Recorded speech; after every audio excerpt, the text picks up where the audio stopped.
Chapter 1, Bizarre Blizzards. One day a young man went into a golden hotel. It was so large and so big. There were waterfalls all over the walls and the floors were made of ice and diamond. He had been meanly wounded by men in shies ties just outside the hotel. They stole his wallet and all he owned. He went to the nice, neat, and swell hotel looking for salvation, but what he found was even greater than he thought. "Hello," said the receptionist.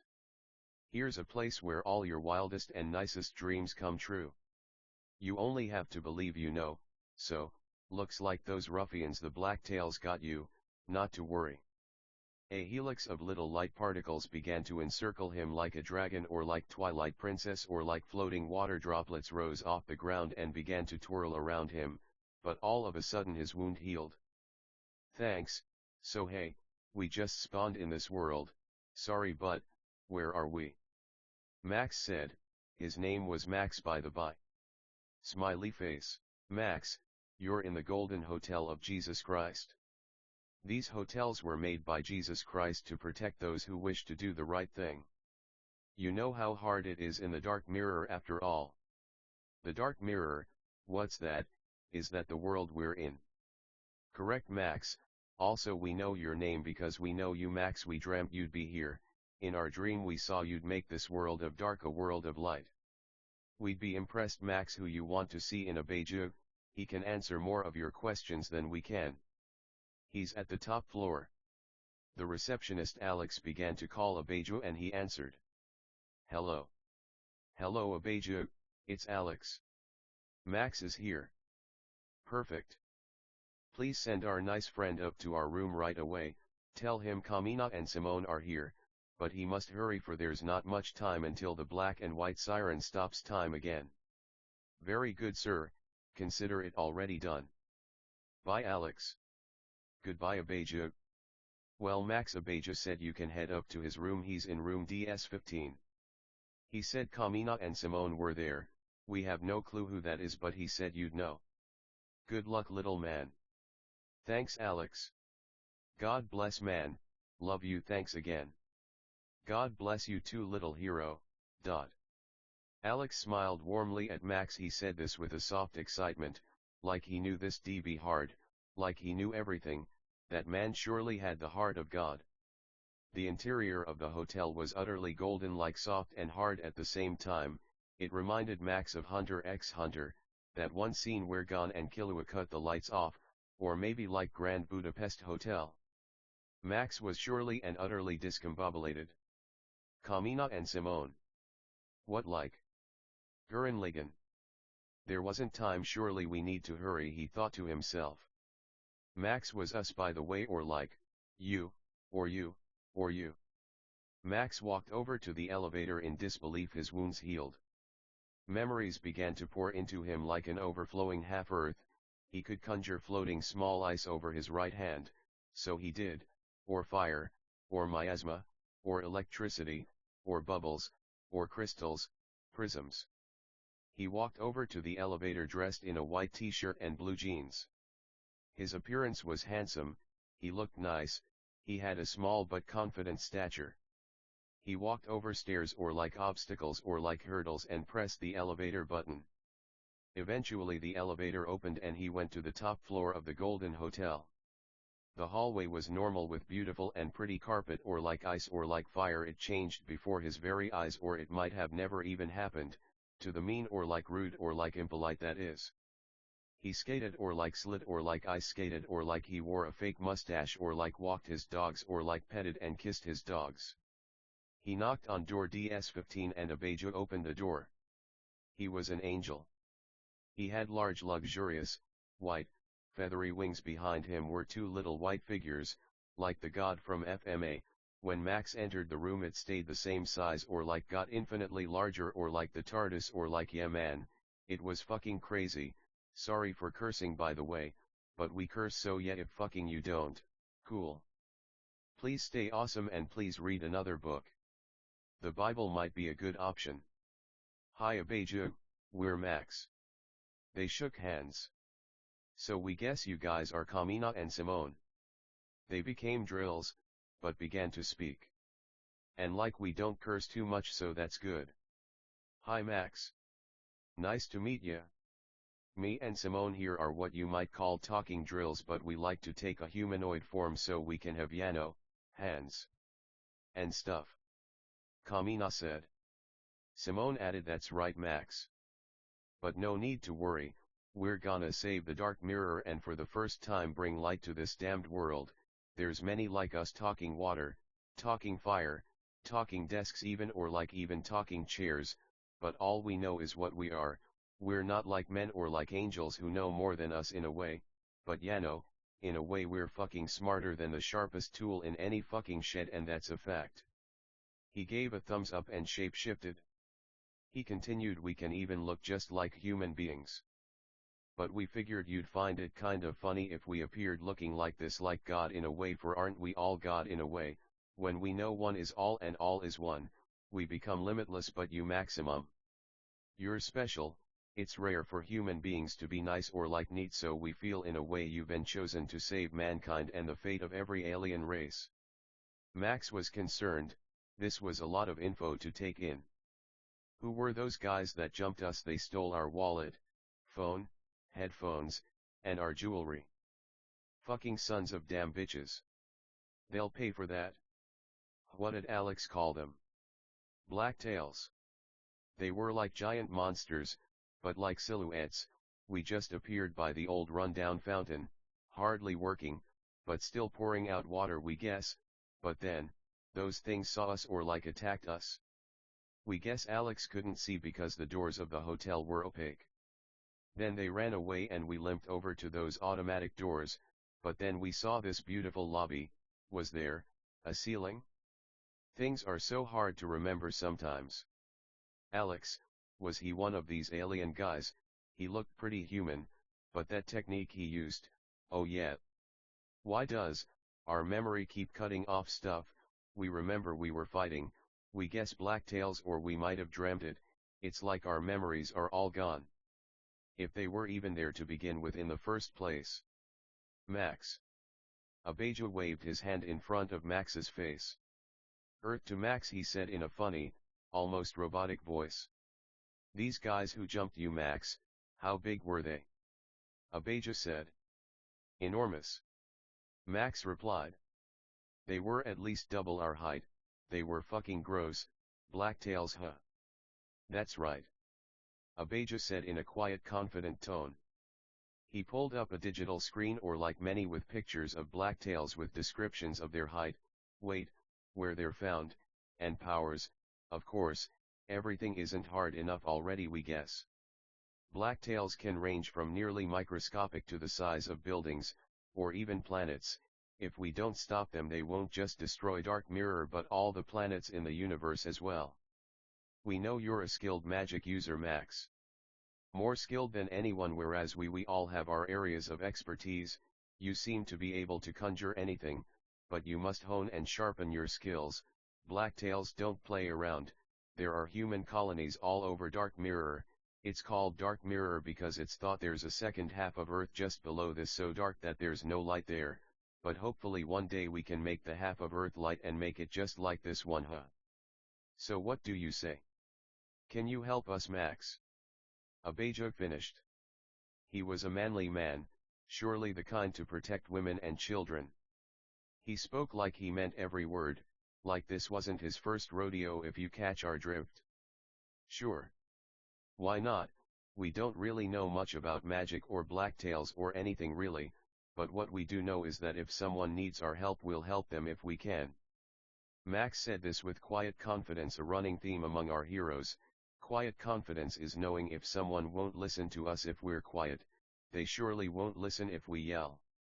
So listen, Max, we've got a game plan for 15 Maple Avenue. We know a drug deal's going down here between the Darktails. We figured we bust in the warehouse, kick some ass and flush the drugs down the drain. Kamina said. He seemed happy and excited. Max was sure he was a skilled and competent warrior, someone who wouldn't back down from a fight no matter what. So no offense, but like, where are the police? Max said. No police, no one really knows where this planet came from. We were notified of its existence just yesterday, that's when we figure it was made. There are small pockets of humans all over Black Mirror. They reside near golden hotels, but they're so scared of dark tales, or black tales, they won't enter them, or if they do they usually don't stay long. That's what makes you different, Max. You're not afraid of these guys, and it looks like you even got some superpowers there just to show 'em what for. Max laughed. We love to see it, nice people doing the right thing. We gotta admit though, we don't remember much of anything, even we know it's unlikely for everyone to do the right thing in this world. That's so fucking mad to us. You can be happy and safe, but instead you choose to live poor, fucking depressed because a bunch of fucking monsters tell you to. Could never be us. Max said. He seemed kind of angry, tears began to stream down his face. The other men felt for him. It must have been hard. They came from alien races where it seemed everyone was nice, but he was different. Maybe had he been the only man it would have been different, but he wasn't. There were men, and they usually fucking weren't the nicest, but sometimes. But we're sure he pitted the women and children too. So when's this supposed to take place? Max said with quiet confidence. We'll be sure to be there no matter what. He raised his arm in the air and made a triumphant fist with it. Don't oppress the poor because they're poor. This Bible verse flashed into Max's head, but he didn't know what the Bible was or anything, but he knew it was true. Well, Max, it's tomorrow night, take our advice, get some fucking shut-eye. Healing doesn't mean you've forgotten the memory of pain. Take a shower. Eat something. You'll need your energy, kid. God bless you, man, you're a good kid, Max. Abijah said. He was like an older brother to Max, and he was older. Max was 26, Abijah was 30, Kamina was 30, and Simone was 20. Abijah was a good leader. He had the nice, neat, swell charisma of someone who knew how to handle pressure. Poor Max. For now it seemed he was the least of which, but that didn't mean he wasn't going to be the greatest someday. They all hugged and shared partings. Later, buddy. Love you, and don't worry about tomorrow night. We'll have about 15 people there who gotcha covered. We know you're just getting used to your powers. You might not seem that strong, but your ability to conjure anything is an invaluable asset. Abijah was very bubbly and upbeat when he said this, but then he began to cry, got really quiet and serious, and hugged Max really hard. He said, listen, we love you, you're the greatest, don't let anyone tell you otherwise. He emphasized the word anyone in a way that's hard to describe on paper, but you'd know it if you heard it. He smiled and wiped his tears. His hands were on Max's shoulders, his arms were fully extended, and he smiled in Max's face. Max was only 5 feet 6 inches, Abijah was 5'10" with a blonde bowl cut. A slim cut, but built, and a lean but muscly figure.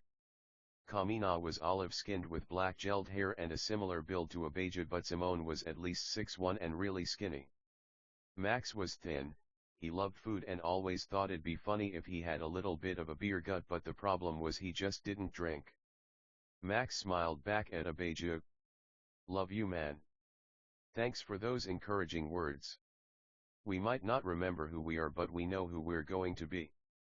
Someone who loves his friends like you guys. Abijah, Kamina, Simone, and hopefully someone who will flip this mirror into a world of light and happiness where everyone can be accepted for who they are regardless of their race, height, weight, gender, or sexual orientation. That's what we fucking like to hear. Everyone said in unison.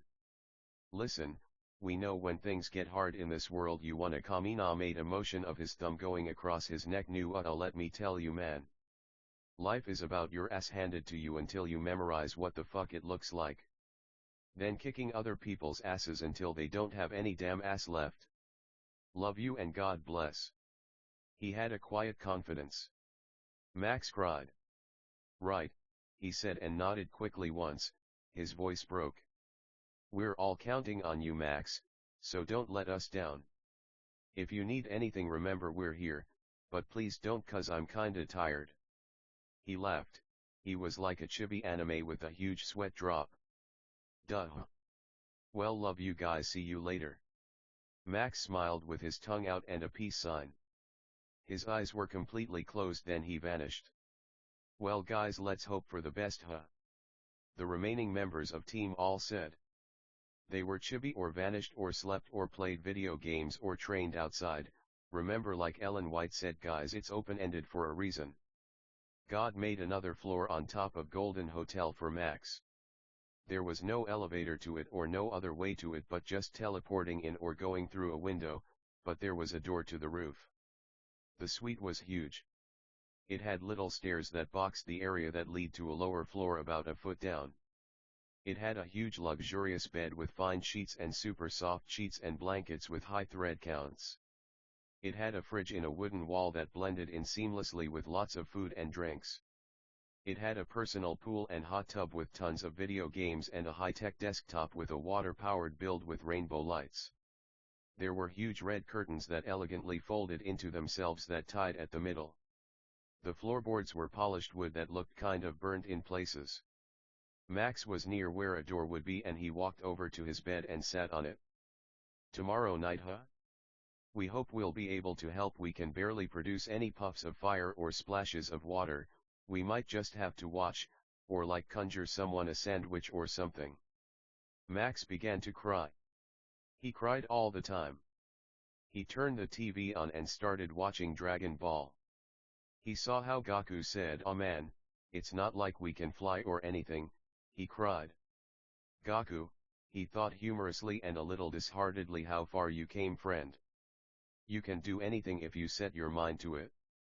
You were flying in DBZ, so we just have to be patient and take our time with stuff. We're like you, Goku, we don't feel so strong now, but one day we will." Max chose Dragon Ball because it had the scene in the beginning of the first episode. Contradictions contradict, friends. How does Max know Dragon Ball if he doesn't have any memories? They might flash into his head like lightnings at night's fall, or like tears, or like fucking shooting stars, or like apples off trees. Wind by Naruto is a good song. It teaches us the value of pain, friendship, adventure, and fighting. Listen to it if you get the chance. Max had ice cigarettes. They were literally just sticks of ice, but with magic he could inhale, and ice dust and particles that glowed and glittered would fill his lungs to calm him down. Oh kids, he thought, he loved to smoke, but the cigarettes had fake smoke, but his kids didn't know what he meant, so to break it down or fucking demonstrate or like condescend even, he made these cigarettes. Fire cigarettes were sticks of fire that produced fire sparks and glitter, or even threw flames that were huge. Electricity cigarettes tingled his lungs as the electricity would dance, bounce, jump, and drip on the inside of his iron lungs, or diamond or ruby or emerald or sapphire. He took a toke of his ice cigarette while lying on his back and blew the ice dust up. "Where are you now, kids?" Max wept. He had memories of raising children. They were a rowdy, rambunctious lot. They were poor orphans he adopted in a place a lot like Dark Mirror, probably more dark than black, 'cause that's a really popular show, but no, God bless, they squatted in an abandoned factory. He actually found them all in a box. They were dogs at first, but he made them people. They were all girls, 7. They were poor but taught them to play music, to street perform for food. When Max got magic powers, he moved them to the Arctic because he wanted to live in an igloo, and that's where they lived. Elizabeth, Ashley, Alexandra, Lindsay, Angel, Diana, and Ellen. Max was an orphan too. He was 10 when he adopted them. Him and God helped raise the kids. The kids fought with God a lot like Job's kids, but they were good kids. He loved them, they just had some chips on their shoulders, that's all. Elizabeth liked dogs a lot. She also loved Code Geass and exercising. She wasn't afraid of anything, and she liked fire the most, so we can also call her Fire. Ashley was tall and loved fashion and modeling. She always had big dreams of being a model and wearing expensive clothes. Nothing wrong with that. She loved water, so we'll call her Water. Alexandra was tall too and blonde. She loved hanging on trees and reading Max's Dark Academy series he'd write on a laptop he got from playing music. She loved fishing and camping too. She liked electricity, so we'll call her Spark. Lindsay was a bookworm. She liked learning about world affairs and was very cautious to avoid doing drugs and alcohol. She never even tasted one of the cigarettes. She liked the forest and fishing and camping too. She loved green light and leaves, so we'll call her Leaves. Angel loved video games. She had a Switch she took with her everywhere she went. They lived near a river, so that's how they bathed. If they were lucky, they could get a fire going to boil some water to get it hotter. She loved camping too, but usually just sat at the camp playing her video games. She liked ice, so we'll also call her Ice. Diana was tall and loved to sing. She loved Britain and fish and chips, Big Ben, the London Eye and Princess Diana, who is who Max named her after. She loved playing Mario Kart with Angel, and she loved playing as Baby Mario, but Angel usually picked Baby Luigi. Diana loved the idea of royalty and she hoped to go to heaven one day. They did go, but there was an earthquake that knocked Max out of heaven down to the dark mirror. Diana loved light, so we'll call her Light. Last but not least was Ellen. She also loved Mario Kart but preferred Smash Brothers.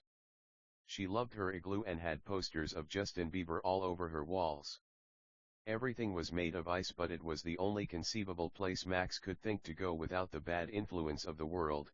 He also didn't like taxes, so that helped. Ellen conjured little icebergs and Mario characters no bigger than a thumb for Max and her sisters. Max kept them in a glass case in his room. Max was single. He felt like he didn't have time to date with all his children. Ellen loved shadows, so we can call her Ultraviolet, Blacklight, Shadow, Moon, or something like that. Max laid on the bed and looked up at the ceiling about 20 feet above him. He had white sock on, blue jeans, a white t-shirt, and as he took another toke of his ice cigarette he thought about what Kamina said. We're all inanimate objects who kind of came to life. No need to look at the beginning of the book, he said something like that. Maybe Max dreamt it, or the conversation was longer than we thought, who knows, man. Anyway, back to our regularly scheduled programming. Max took another hit of his ice cigarette. As he looked at the snowflakes in front of his face, the background blurred and he focused on the individual snowflakes. Some were spider webs. Some were spirals. Some were dragons or like Ouroboroses, some were horses or like ducks. Kids, we don't know how Maxie ended up here, but we know he'll get home one day. Max didn't like to be called dad like a modern Atticus Finch. He knew God was the only true father. Max picked up a book next to him. The Fault in Our Stars. He loved this book a lot. He read it to his kids. It's a heartbreaking tale about love, tragedy, and the value of strength and living without someone we love. He read the first chapter, noting the excellent vernacular, nice imagery, and interesting characters. The only difference was this was a fake story and that was real life. No, just kidding, we just love John Green. It's hard to know the difference between the real and the fake sometimes. Max began doing push-ups. He had a cross necklace and would blow fire at the fireproof wooden glossy panels. They were already burned anyway. Max could conjure about 20 feet of 3-inch fire. This was true of all his elements. Apparently aliens could conjure planet-sized fireballs. Max had a long way to go if he was going to save the Dark Mirror. But maybe there was a black silhouette half Earth under Earth, like two spoons touching, like these silhouette black tails. He might be able to make this place a utopia, with golden hotels, or like Ponyo, or like water, or like light, or like water, or like light. Kids, what did Maxie always tell ya, huh? Anything's possible with God. Max considered what his friends said. Get some sleep. We got an uphill battle tomorrow night, huh? Sorry guys, we'll have to sleep when the sun's out. Max thought with a quiet smile. His head was tilted down. He smoked his ice cigarette, then disappeared. Max was in a steel-walled gymnasium with glossy wooden panels, skinny, burned. Max was the greatest, but he remembered it all. People in heaven. He didn't remember any talking chains, no offense. He was attacked by blacktails and lost most of his ability to conjure great big firestorms, and instead was left with little fire strands or ropes. Max had a mansion with his kids in heaven. Sure, there wasn't ice, but at least there weren't taxes. He remember being at home one day with his dogs when suddenly there was an earthquake that knocked him off his hammock or like bed it's open-ended Yano. His cigarette fell out his mouth and the sky turned blood red and dripped blood like rain. The blacktails started attacking people and Max fought them with a lot of might but they overpowered him and he fell out of heaven like that old story of Lucifer in the Bible, but the difference was Max was a good man, no angel.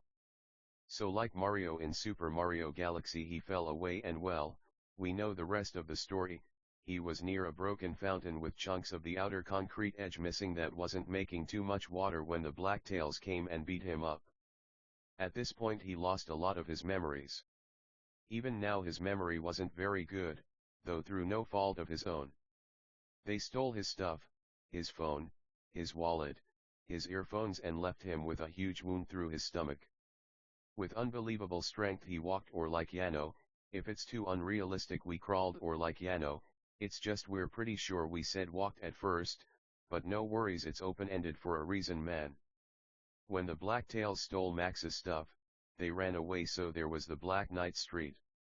The buildings all looked condemned, the wail of sirens slashed at the night sky like portals from Twilight Princess.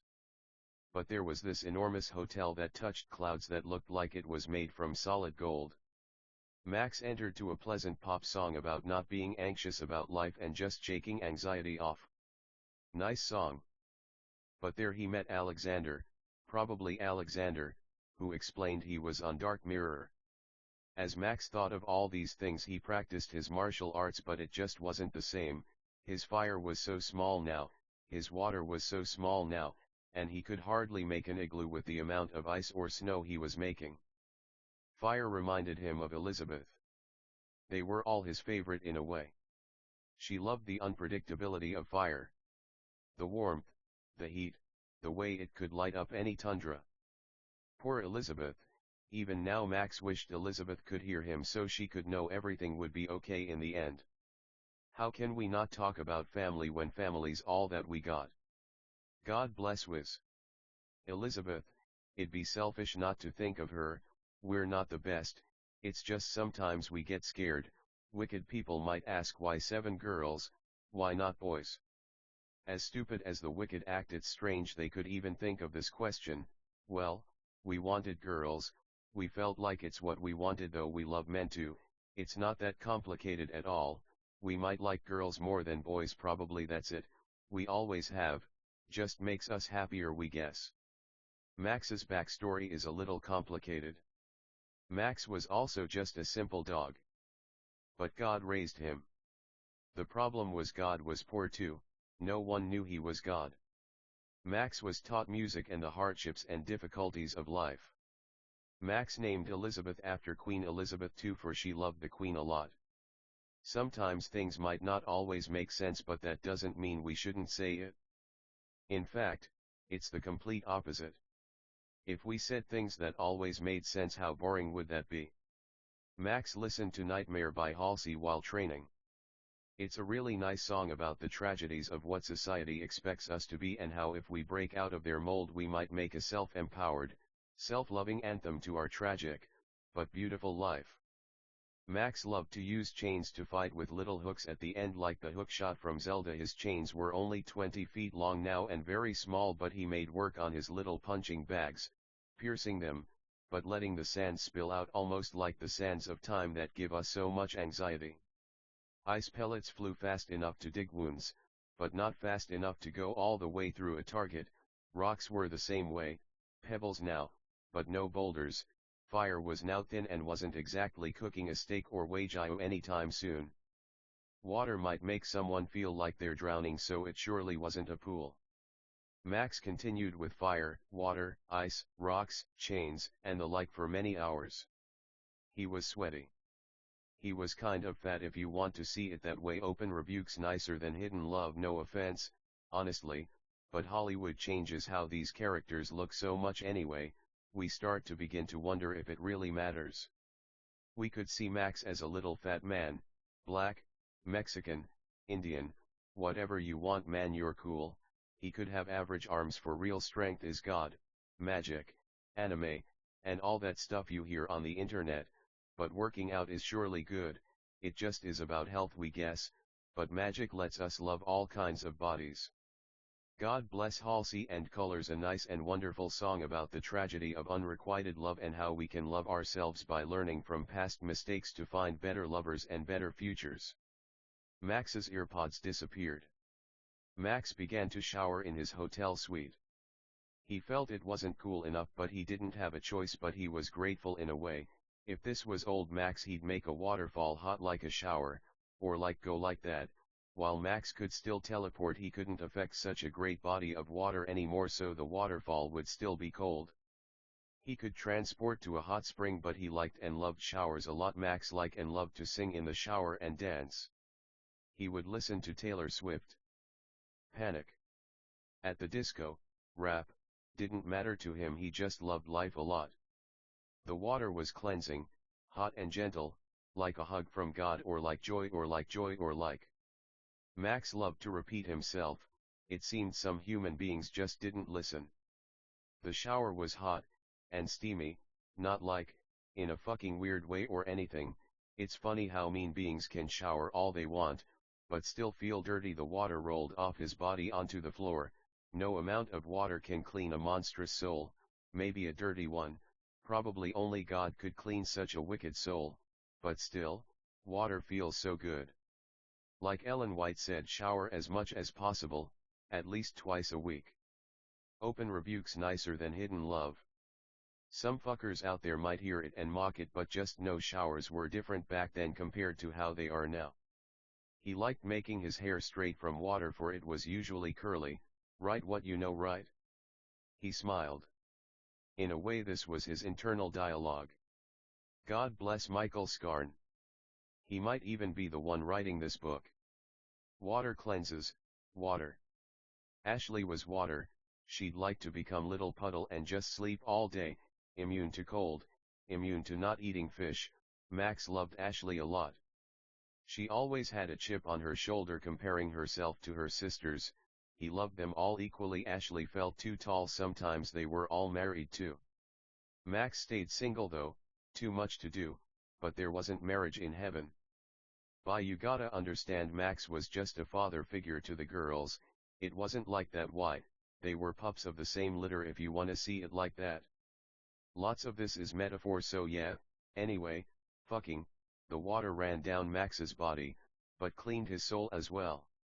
Nothing felt better than a nice hot shower, and Max knew that.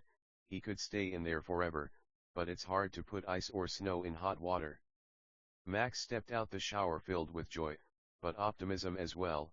The floor under his feet was upside down and kept flipping over until it knew it existed. Chains flew across the universes in his mind, slowly but like lightning too. Nolus, a word Max made, a secret like his heart. Kidding, it means lightning. Max could flip his bathroom upside down as many times as he wants, but his rosary will keep falling onto his own shoulders. Fucking spin it one way, spin it the other. That's how he was. Infinite chains are a ladder in an ether we keep flipping or spinning, or like twirling or like swirling. All good is from God, so God bless God for thinking of this, not us, but in a way us for sure, cause God's way smarter than this. Max put on his boxers, basketball shorts, and a tank top. He laid on his bed and watched Inuyasha until he started playing Desire of Ages by Ellen White. He listened to it every night. It was 1 a.m., fucking humiliating. He thought he'd be up for way longer, but it's cool. Even better, he hated staying up, though he loved nighttime. Max woke up at 8 a.m. He had a digital alarm clock next to him, black with green numbers. It was 8 a.m. exactly. He blinked several times, trying to digest how grateful he was to see the day's light again. Light. Diana. Diana had a good husband. Max loved him a lot. He was a nice and successful man, a businessman, stocks and that. He wasn't the nicest though. None of their husbands were, so Max always had some resentment toward them for that. Diana loved light. She said dogs can only dance in the light, for without the light, what dog could dance? She loved to picture dogs dancing. She loved Chinese food, Dahakat, Agara Hills, and breaking her dad's heart. She had a chip on her shoulder like her sisters. She lied too much, Like chains flying across a universal white ether, she seemed to just go on autopilot sometimes, just going through the motions of life without stopping to think about how grateful she should be. She loved to dance, a silly girl. Daddy's little heartbreaker. Honestly, she got it from her dad, he was cold like her. Max thought of going to a store like Walmart and thought how funny it'd be to have a Walmart in his book, but he remembered, there were no Walmarts here. The golden hotels were safe havens made by God to help the oppressed, but they only ever went in sometimes, so aliens usually would inhabit them so they wouldn't be empty. Max teleported to what he thought a store might be on Dark Mirror, and what he saw was a bunch of rotten, nasty, mean, rude, and disgusting food with black tails everywhere. The clothes were rotted, there was dirt and filth everywhere. He thought this might happen, so he really came to practice his combat skills before the fight tonight. It was 8:50 a.m. Light was seen from the Golden Hotel, but Dark Mirror was consumed by a perpetual night. There were some lights in everywhere just so the blacktails could see how ugly they were, but that's it. Max sent some shotgun shots, sound barrier piercing supersonic waves made of negative ether, light and fire. Fucking, they seemed like they were in pain, but they could stretch out their arms very far like knives, so Max had to be careful or he might end up on a platter. Max liked to carry a little bottle of highly explosive and volatile bubble soap with a bubble wand for good measure. Tiny but effective. Not like the planets he blew in heaven, but he had to try. He got really close to a giant blacktail and blew the bubbles in its face and teleported away before they could pop or blow up. It was a small explosion, but it surely did some damage. Max could fly, and so he chose to because the floor was so disgusting. A blacktail sent its arm knife at him but leaned back in mid-air and dodged the attack. The arm made a U-turn and came toward Max. A fist formed out the arm like elastic and hit Max. He was winded, he didn't know how to dodge the second attack, so he just fell to the floor. It was covered in disgusting sludge and filth. It's hard to explain, it was surely damn disgusting in this store. Max wanted to subdue a dark tail before he left. He sent a water spear through one and it became like sludge, whereas they usually looked like a black light or like a hologram. Max almost wanted to wake up from a bad dream, but he knew this was no dream. Blacklight. Ellen. Now it's not that Ellen was particularly a fan of blacklight but shadows. She was fascinated by darkness and loved Shikamaru from Naruto. Shadow-type Pokemon and ghost types. She loved Pokemon Legends, Arceus. She was a silly girl who surely loved lasagna so much. Max loved her a lot, but she had a chip on her shoulder. About how she told her kids Max wasn't as good a person as he was, but she loved Max more than anyone. She'd even sin and love Max more than God, but Max knew even in those moments she was still a good person. It might not have been a sin necessarily, but it could surely prevent some happiness from shining in the clouds of the eyelids of the transparent white clouds, blue skies. Anime Ellen lays on the ground and wakes up under a tree and blinks her eyes to see Max smiling over her. When we blink a lot, we open the possibilities of raising children, feeling ground under our feet, and feeling the warm hug of a loved one, face to face, and heart to heart. Ellen loved chess and was a nice, cute, bubbly girl. Max loved her a lot. Max remembered when he fell out of heaven how he reached for kids. They held each other at the ankles like a human chain and reached out to grab him, but as the chunks of ground fell out of heaven, Max fell out too. He fell like lightning onto the dark mirror. The semi-sphere waterfalling earth that floated in the middle of outer space. Other lightning bolts fell to heaven, but Max didn't know who they were. He doubted anyone else could make it in such a nasty place, though he didn't think too highly of himself. Maybe he deserved it. Max thought all these things while fighting the blacktails in that abandoned Walmart. Max's eyes began to glow, but he didn't know why. A gauge was in the bottom left of his vision. Max unleashed such a vicious fireball he eviscerated the entire Walmart. We see, it's like a fighting video game. If we fight long enough we can get some of our power back. Well, that's nicer than one. Still, this is nothing compared to the power we had. We'll have to use this smartly. There might be a time limit on it, so it might have been nicest we used it right away. The Dark Tails were terrified, so they brought out fireproof shields. Conjurers, for fuck's sake. Look how we don't even know if we should quote man, 'Cause it's us. Max. Anywho. Max sent a lightning bolt at one and they all let out a lot of moans. They were terrified, they couldn't comprehend how we used electricity, and fire. There must be a timer to their conjure ability, they probably assign who they should fight then. Too bad we can conjure anything we want. They began to laugh. Max assumed it was because his electricity attack wasn't very strong. Max teleported back to Golden Hotel, but God forced the monsters to keep laughing because it aggravated them. Max began playing Breath of the Wild. He loved this game. It taught him a lot about adventure, patience, love, and hope. Golden hotels, they aren't heaven, but in a way we know they're nicer and neater for it's God's will. We just wish we knew this happened, but life comes with its fair share of difficulties.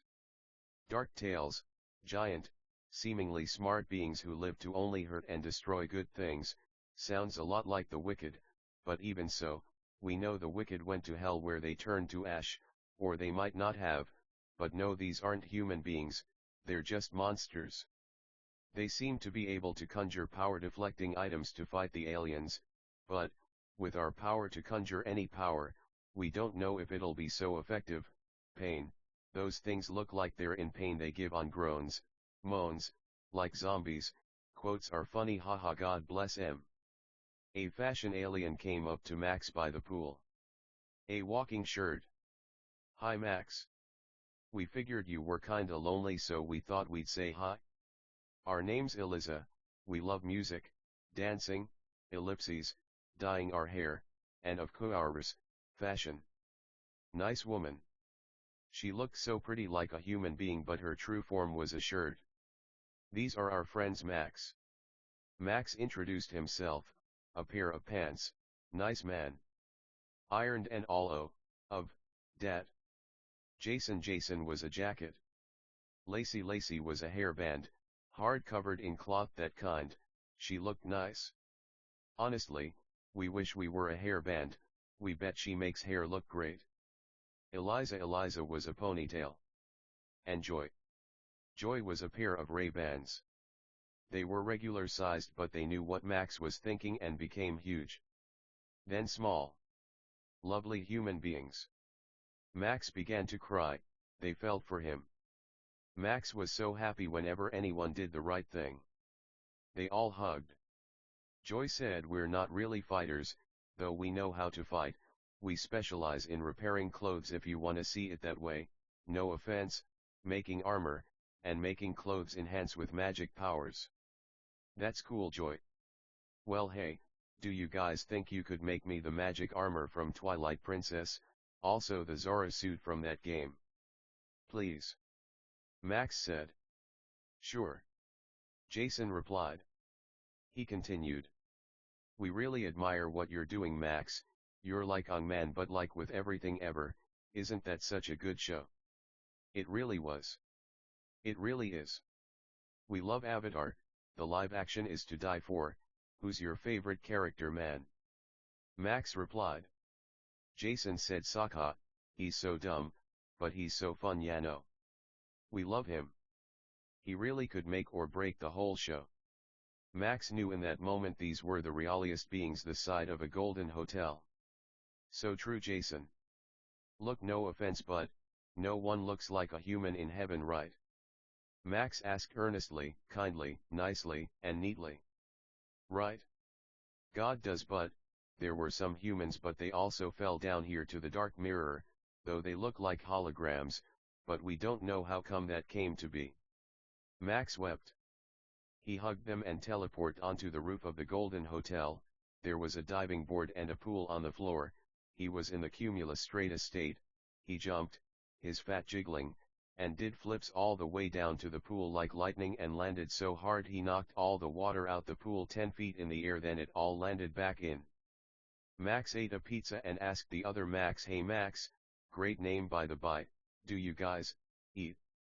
Max asked timidly but humorously. The other Max said, we can, but we have to become human beings, we don't actually need food, we do sleep though and feel pain, though we can choose to feel pain, but we can't choose to not feel it for too long. Max thought to himself, wow. The power to feel no pain, what an amazing pair of pants. The other Max became a person.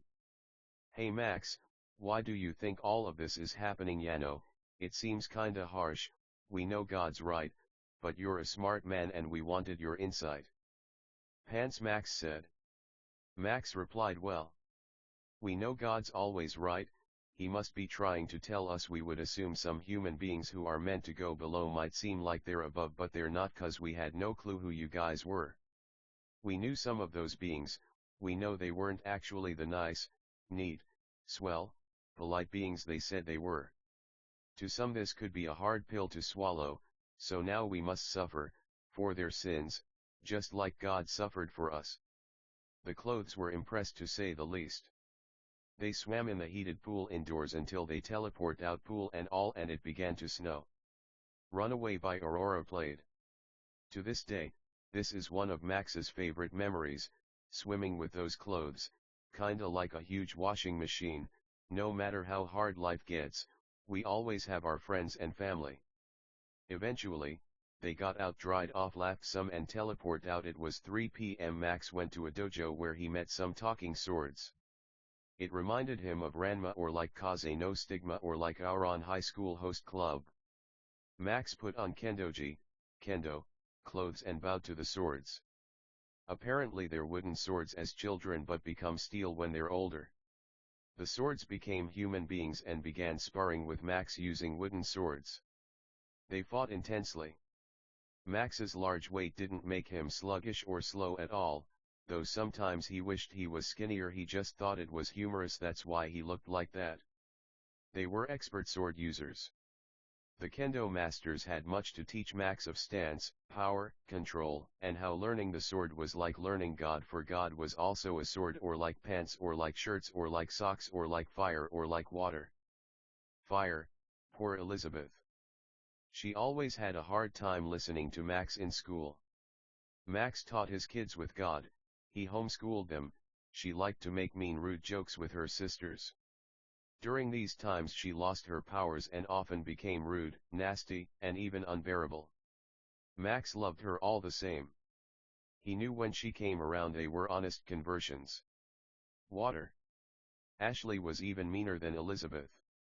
She had a really mean, rude, impolite, and bad temper, and sometimes was arrogant and narcissistic. She could be a bad influence on these clothes human beings. She was a nice, neat girl, but lacked proper discipline and true love. Max still missed his kids. It was for the best this happened. If it didn't, he didn't know if his kids would ever open their eyes to the severity of sin. Not to say they couldn't make it to heaven, but just today they could be infinitely better. The sword fighters were building up a sweat. We wrote this like, no helmets, then we were like no helmets, but now we're like, helmets, like halfway through or like something like that.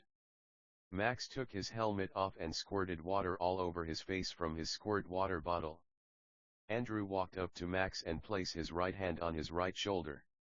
Max sat looking at the backyard on the wooden floor with his feet on grass while Andrew stood up. Max, you did a really nice job. Your skills are to be envied surely. Keep up that way, son, and you'll be a master. We don't want to say in no time this road's difficult and filled with pain, hardships, and the difficulty of being a real samurai. Andrew said. Thanks, Master Andrew, that means a lot, sir. Andrew was at least 200 years old, Jack was 23, and John was 16. Jack and John were Andrew's sons, though we knew what this actually meant. God made all these beings for there's no sex. The backyard was beautiful. It looked like the backyard from Ranma.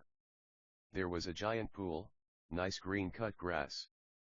There was a koi pond. A shishi odashi, a clacking bamboo on rock that hits the rock when it fills up with water. There were many giant empty green grassy fields that people practiced kendo in. Now to enter this place we went to Andrew's room, which was a portal to this area. It's not exactly heaven, for we had to think it up, whereas heaven is things God made. Max missed Diana. She was a good dog but often misled. She fell in love with the vanities of the world, fame, money, flattery, glazing. She often left the ways of God for frivolous living and sinful folly. Max always prayed for that dog. She loved persimmons. She could grow the sweetest persimmons and Max loved eating them and she loved eating his apples. She made sweet tangerines, oranges, orange juice, grapes, blueberries, honeydew. She loved walking barefoot on grass. She loved stepping on apples to make apple sauce and apple juice. She was a nice, loving, and kind girl. Max prayed for her. Max also thought of Elizabeth, how much she loved Unravel 2, a video game about two yarn guys, though they never finished it. She loved Britain and spaghetti with lots of cheese. Smart girl, she also loved cheesy garlic bread. She loved to write stories on her MacBook and play Paper Mario, The Thousand-Year Door. She loved to read Job, Psalms, and Song of Songs. Surely and truly a dog among pups. She probably lied too much. She smoked and drank, but that wasn't as bad as she thought. She loved to play basketball with her sisters and to go to baseball games. We teleport and we made money through stocks and crypto, plus this stuff was in heaven. Elizabeth always wished to be a Goomba when she was younger, just a walking talking shiitake mushroom. Max always said he'd eat her up. She was shy and anxious about so many things, but she had her own life, and she had a good one. Now she was in heaven, but Max was on Dark Mirror, the post-apocalyptic half-Earth, though Max knew Earth was usually round, with waterfalls falling off the edges. The golden hotels were impossible to see from space. From space it just looked like black silhouettes of buildings with water falling off the sides, but it just might sparkle to indicate there's just the smallest amount of hope there. Poor dogs, they were better than they thought. They were too hard on themselves. They often said sorry. They liked to be dogs and run and race each other. Nothing wrong with dogging or dogging either way. Max always thought of those dogs. He didn't have much else in this world. He had 7 dogs, some crystals, Pokemon card. No lol, he loved those dogs, but he had a lot, but in a way those were his only friends. Everyone else in heaven seemed more unreliable, and he'd never met the aliens. Money can never fill the void of true love and friendship. Max missed heaven, playing Quidditch, playing with dogs, hoverboarding, but now he was still in heaven in a way, but a crueler heaven, an uglier one. Poor dogs, a phrase Max said often, never giving themselves enough credit. Elizabeth, Ashley, Alexandra, Lindsay, Angel, Diana, and Ellen, the 7 dogs of Max's heart, one for every day of the week. Poor doggies, they always tried their best. Meanies denounced them so much, calling them goody two-shoes or whatever that means. He loved those dogs, soft shampooed fur, always smiling, biting shoes and feet, sleeping, running, swimming, good dogs, just a little misled and lost but his friends at the end of the day. Poor dogs. Max prayed for them, for Satan has asked to sift them like wheat. Those dogs cried, they languished in anguish, they didn't know why the world was so cruel, but they did their best, and at the end of the day that's all that really mattered. Poor dogs. Max was always saddened by animal abuse. Animals are our best friends. They offer comfort, cozy cuddles, soft shampooed fur. You can lightly bite them, you can kiss them, you can hold them, rock them, make them dance, dress them up, put sunglasses on them, a shirt, make them DJ, ha ha ha ha. You gotta love animals. To Max the saddest thing is when a dog cries, cause you can tell they're trying to be so strong during it. They're so confused and hurt. He loved dogs. There were an infinite amount of dogs in heaven. Poor dogs. It surely was a dog-eat-dog world. In a way Max wrote this book for his children so they'd learn to do the right thing. Poor dogs. God, Max's heart was broken. He might as well change the name of the book to Dempo. Poor dogs. Max hit his ice cigarette. He blew our carriages, TVs, Link in iron boots fighting Wolfos in ice cavern, and Naruto eating ramen. He liked to make little snow figures his ice smoke, though it was more like ice particles.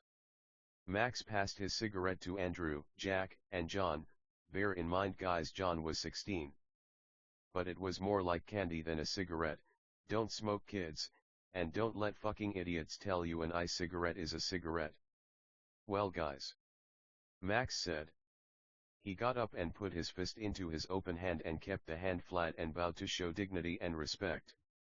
"You've taught me so much, we thank you for your kindness, niceness, neatness, swellness, polite manners, and hospitality." They bowed back. "You're welcome back here at any time, Max. See you tonight at the warehouse." "Good luck, son," said Andrew. They walked toward each other and group hugged for a while. Max wept. They smiled at each other, then Max vanished. It was now 5 p.m. Max went to a beach. He met a talking beach ball, a talking volleyball, a talking umbrella, a talking beach towel, and tons more people. The kids were sand buckets, sand pails, sand cookie cutters, and little sand hand shovels. At that moment a beautiful woman walked up to Max. Her name was Jackie. "Hi," she said. She was so excited and happy she kinda screamed. Max looked up, his large stomach scorched from the heat of the summer Sunday. "Hi. Our name's Max. What's your name, cutie baby?" "Jackie." "So, come here often?" Jackie said. She was so nice. She was smiling and winked when she said often. "No, we just got here. Have you been here before?" Max said. He smiled. It seemed Max fancied Jackie, but let's watch. "We just got here," Jackie said, smiling, but then she began to cry. Max's heart broke.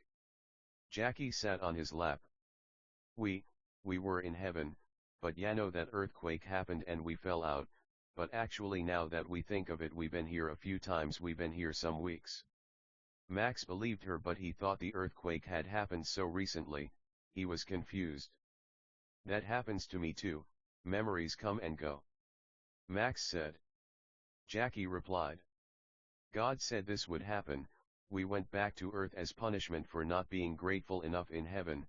He also said you'd go later, but he couldn't tell you, but he made it clear we'd come back, and it wasn't just as punishment, but he was trying to prove evil was worse than we knew, just like good was better than we knew." Max was heartbroken. Such a beautiful girl in such an evil place. Max said, "Jackie, if we had to guess, you've been too afraid to go in the golden hotels. Tell me, Jackie, why are you afraid of those scumbags? Blacktails are nothing more than monsters who think they're Jesus Christ himself. They're nothing to be afraid of." Jackie was crying. "We know, it's just, we feel like sometimes we might love our own family more than God, which feels right. We know it can't be that bad, in a way it's good, that's what God would say just to be nice, but we lose our rock when we lose God." Jackie was crying a lot and hugging Max. Max pitied her. They kissed. There wasn't kissing in heaven, but Max assumed it was okay down here. Max wasn't the best, which is why he ended up here. If he made any more mistakes, they'd be his to make.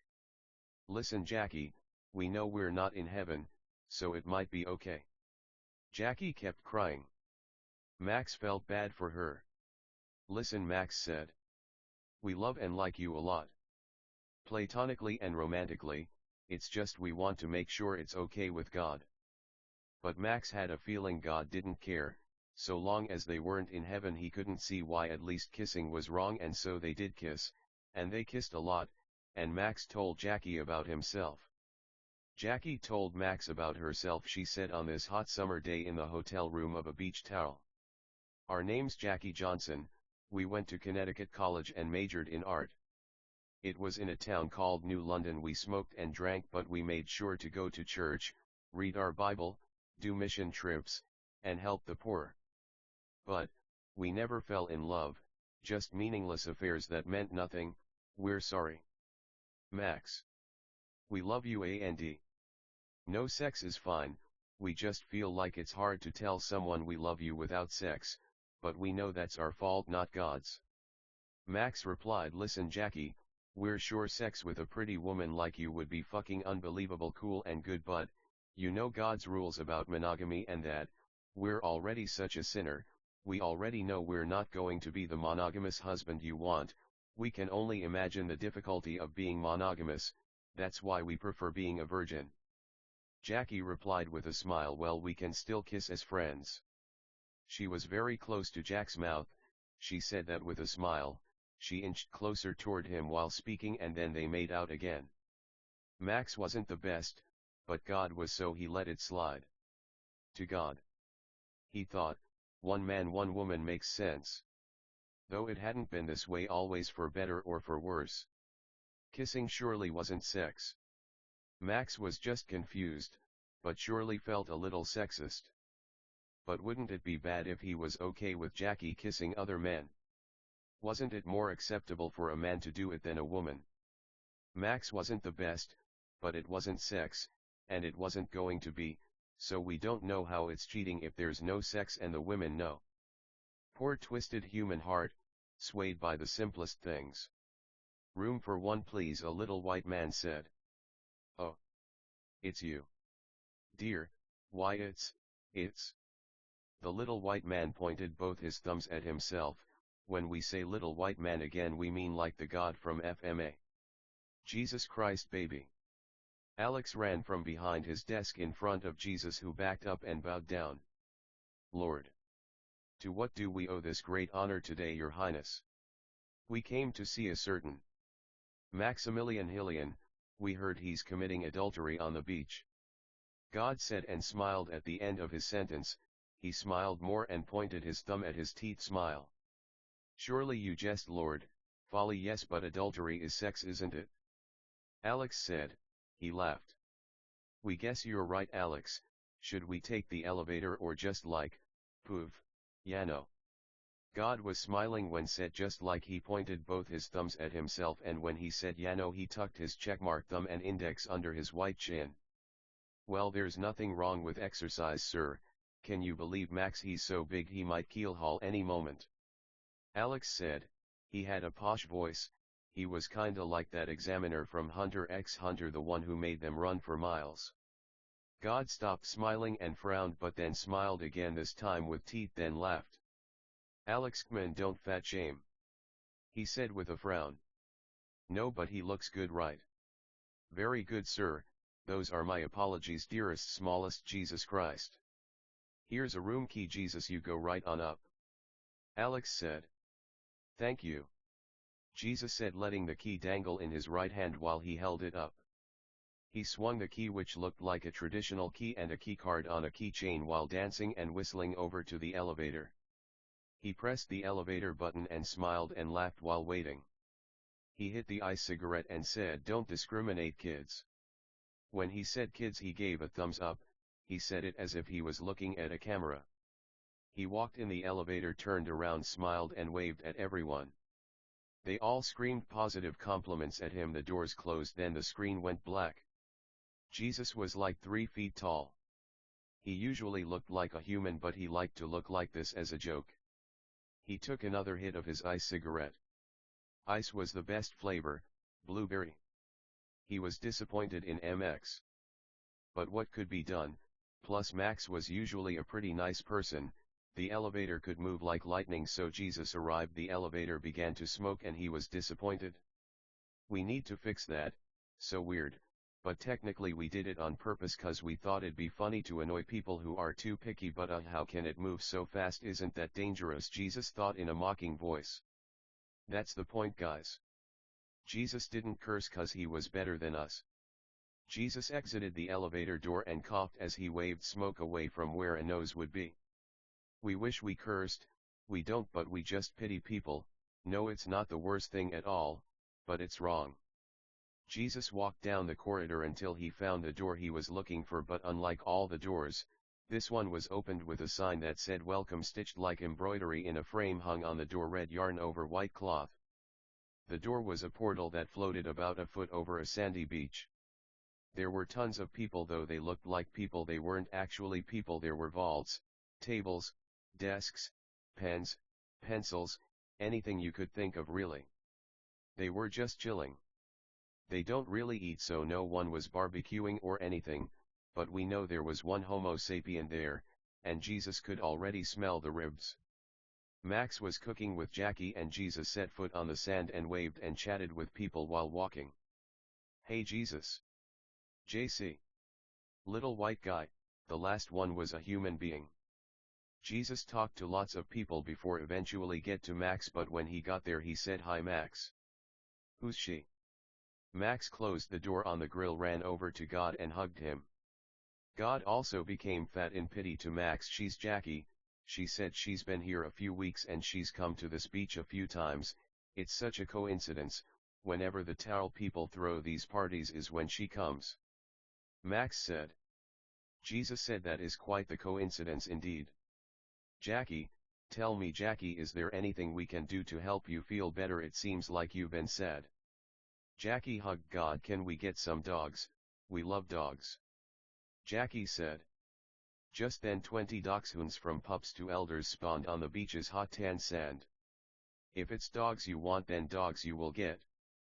God took a bite of a hot dog.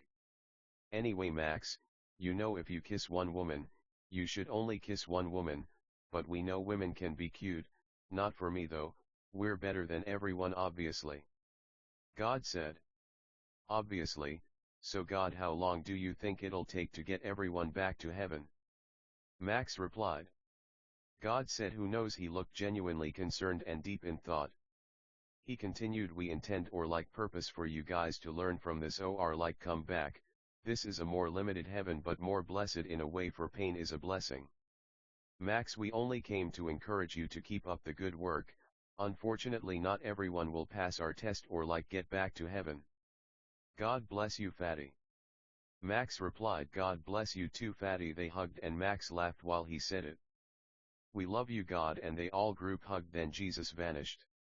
Max and Jackie continued to talk until the food was done. Jackie had some friends show up. Men and women.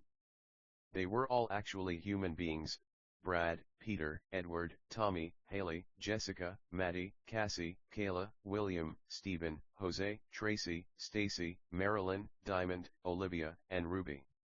"Nice to meet you. Our name's Brad. What's your name?" Max replied.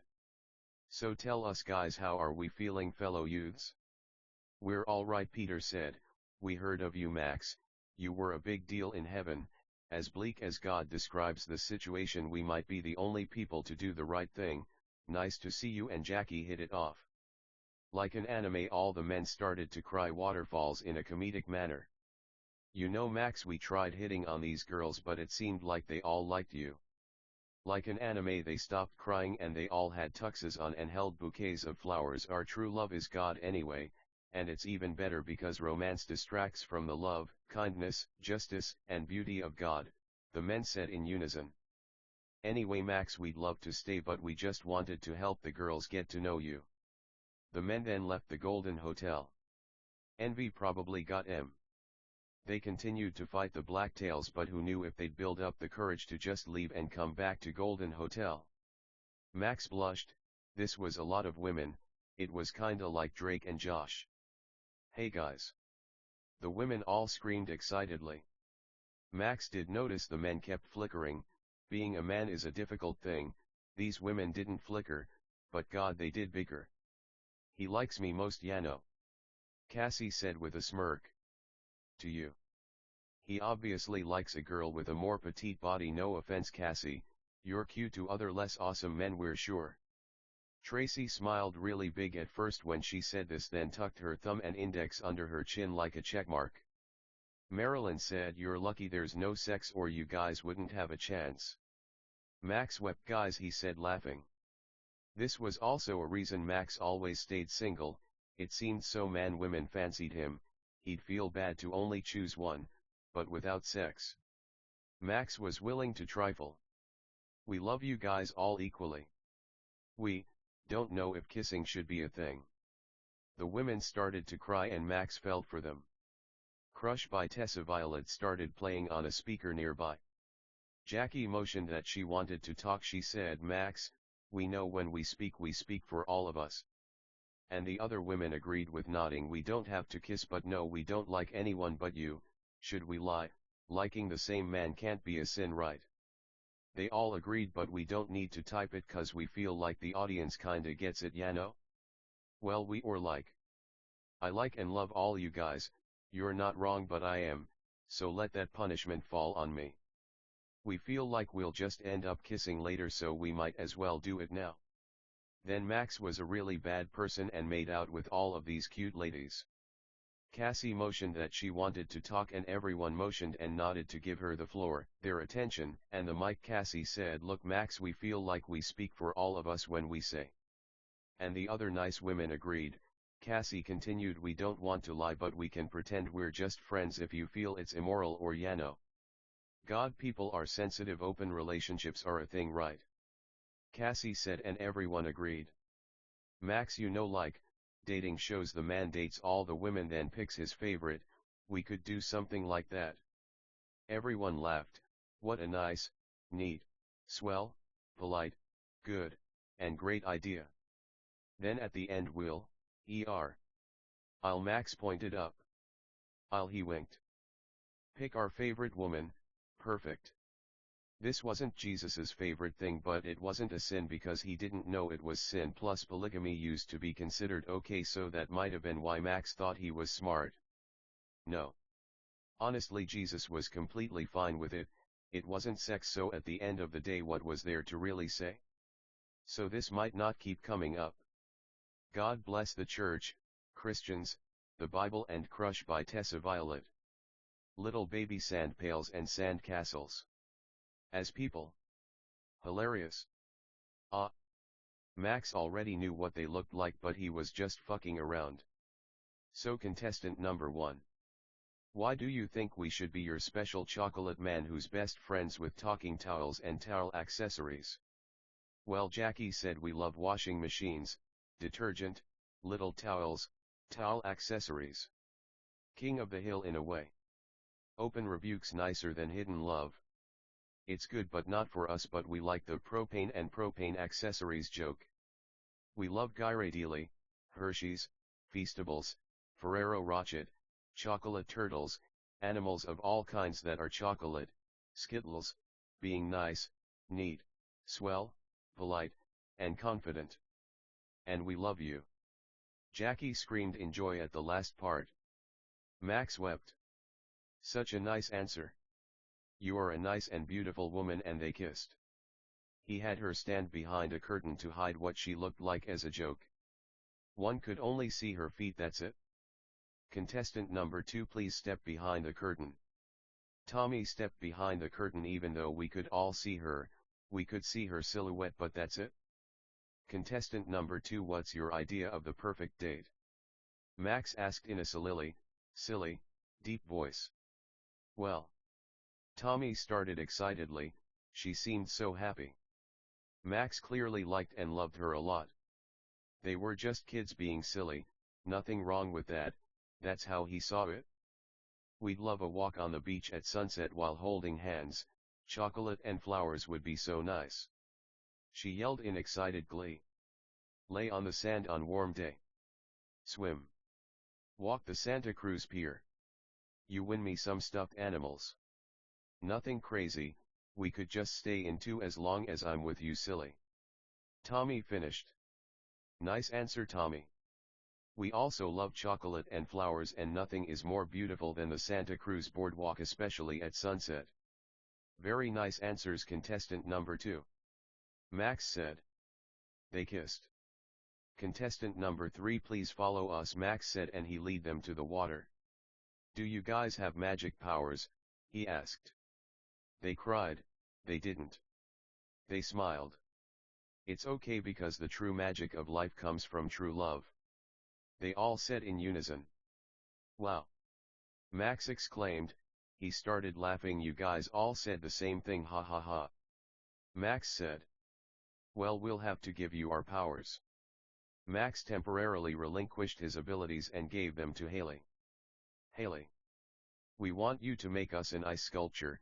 They were standing in the water about knee height. Haley took a deep breath and held her right palm up. She wept. She was nervous and anxious. Her face looked calm until it got a little more intense. Then an ice origami swan appeared about 3 inches tall. Haley wiped her face with her right forearm and smiled. Sorry guys, we just felt like, insecure, like we wouldn't be able to make anything cool, ha ha ha. Get it? Cool. Ha ha ha, come on guys, chill out. Ha ha ha ha. She was such a cute nice woman. Max loved her and her bubbly attitude. She had a cute bright blue bikini on. She was tall and blonde with an honest smile and blushy, rosy tan cheeks. Jessica, can you top Haley? There's only one way to find out, kiddo. Let's see what you got. Max said. He looked like anime-like. Phoenix right, or like he pictured it at least, any-hum. Jessica took the power from Haley. They touched right palms, hands held high bent at the elbow. The ice power spiraled like snow around Haley's arm, then transferred to Jessica's arm. Jessica wept. She must have felt insecure too. But honestly, those were probably tears of joy. Jessica wiped her tears, sniffled, and they all hugged. It was a bright, sunny, hot day without a single cloud in the sky. There never was. It was just perfect beach weather. The kids were playing, building sand castles. People played volleyball. The idea of heaven being filled with awesome beings always made Max happy because it seemed so many human beings, multitudes, sadly enough, weren't going to make the cut. Perhaps human beings were too self-absorbed with their appearances. We gotta imagine it's gotta be easy to be humble if you're a little bucket or like pale. The water was so refreshing because it was so hot. Max was already black and he was definitely about to get a lot blacker.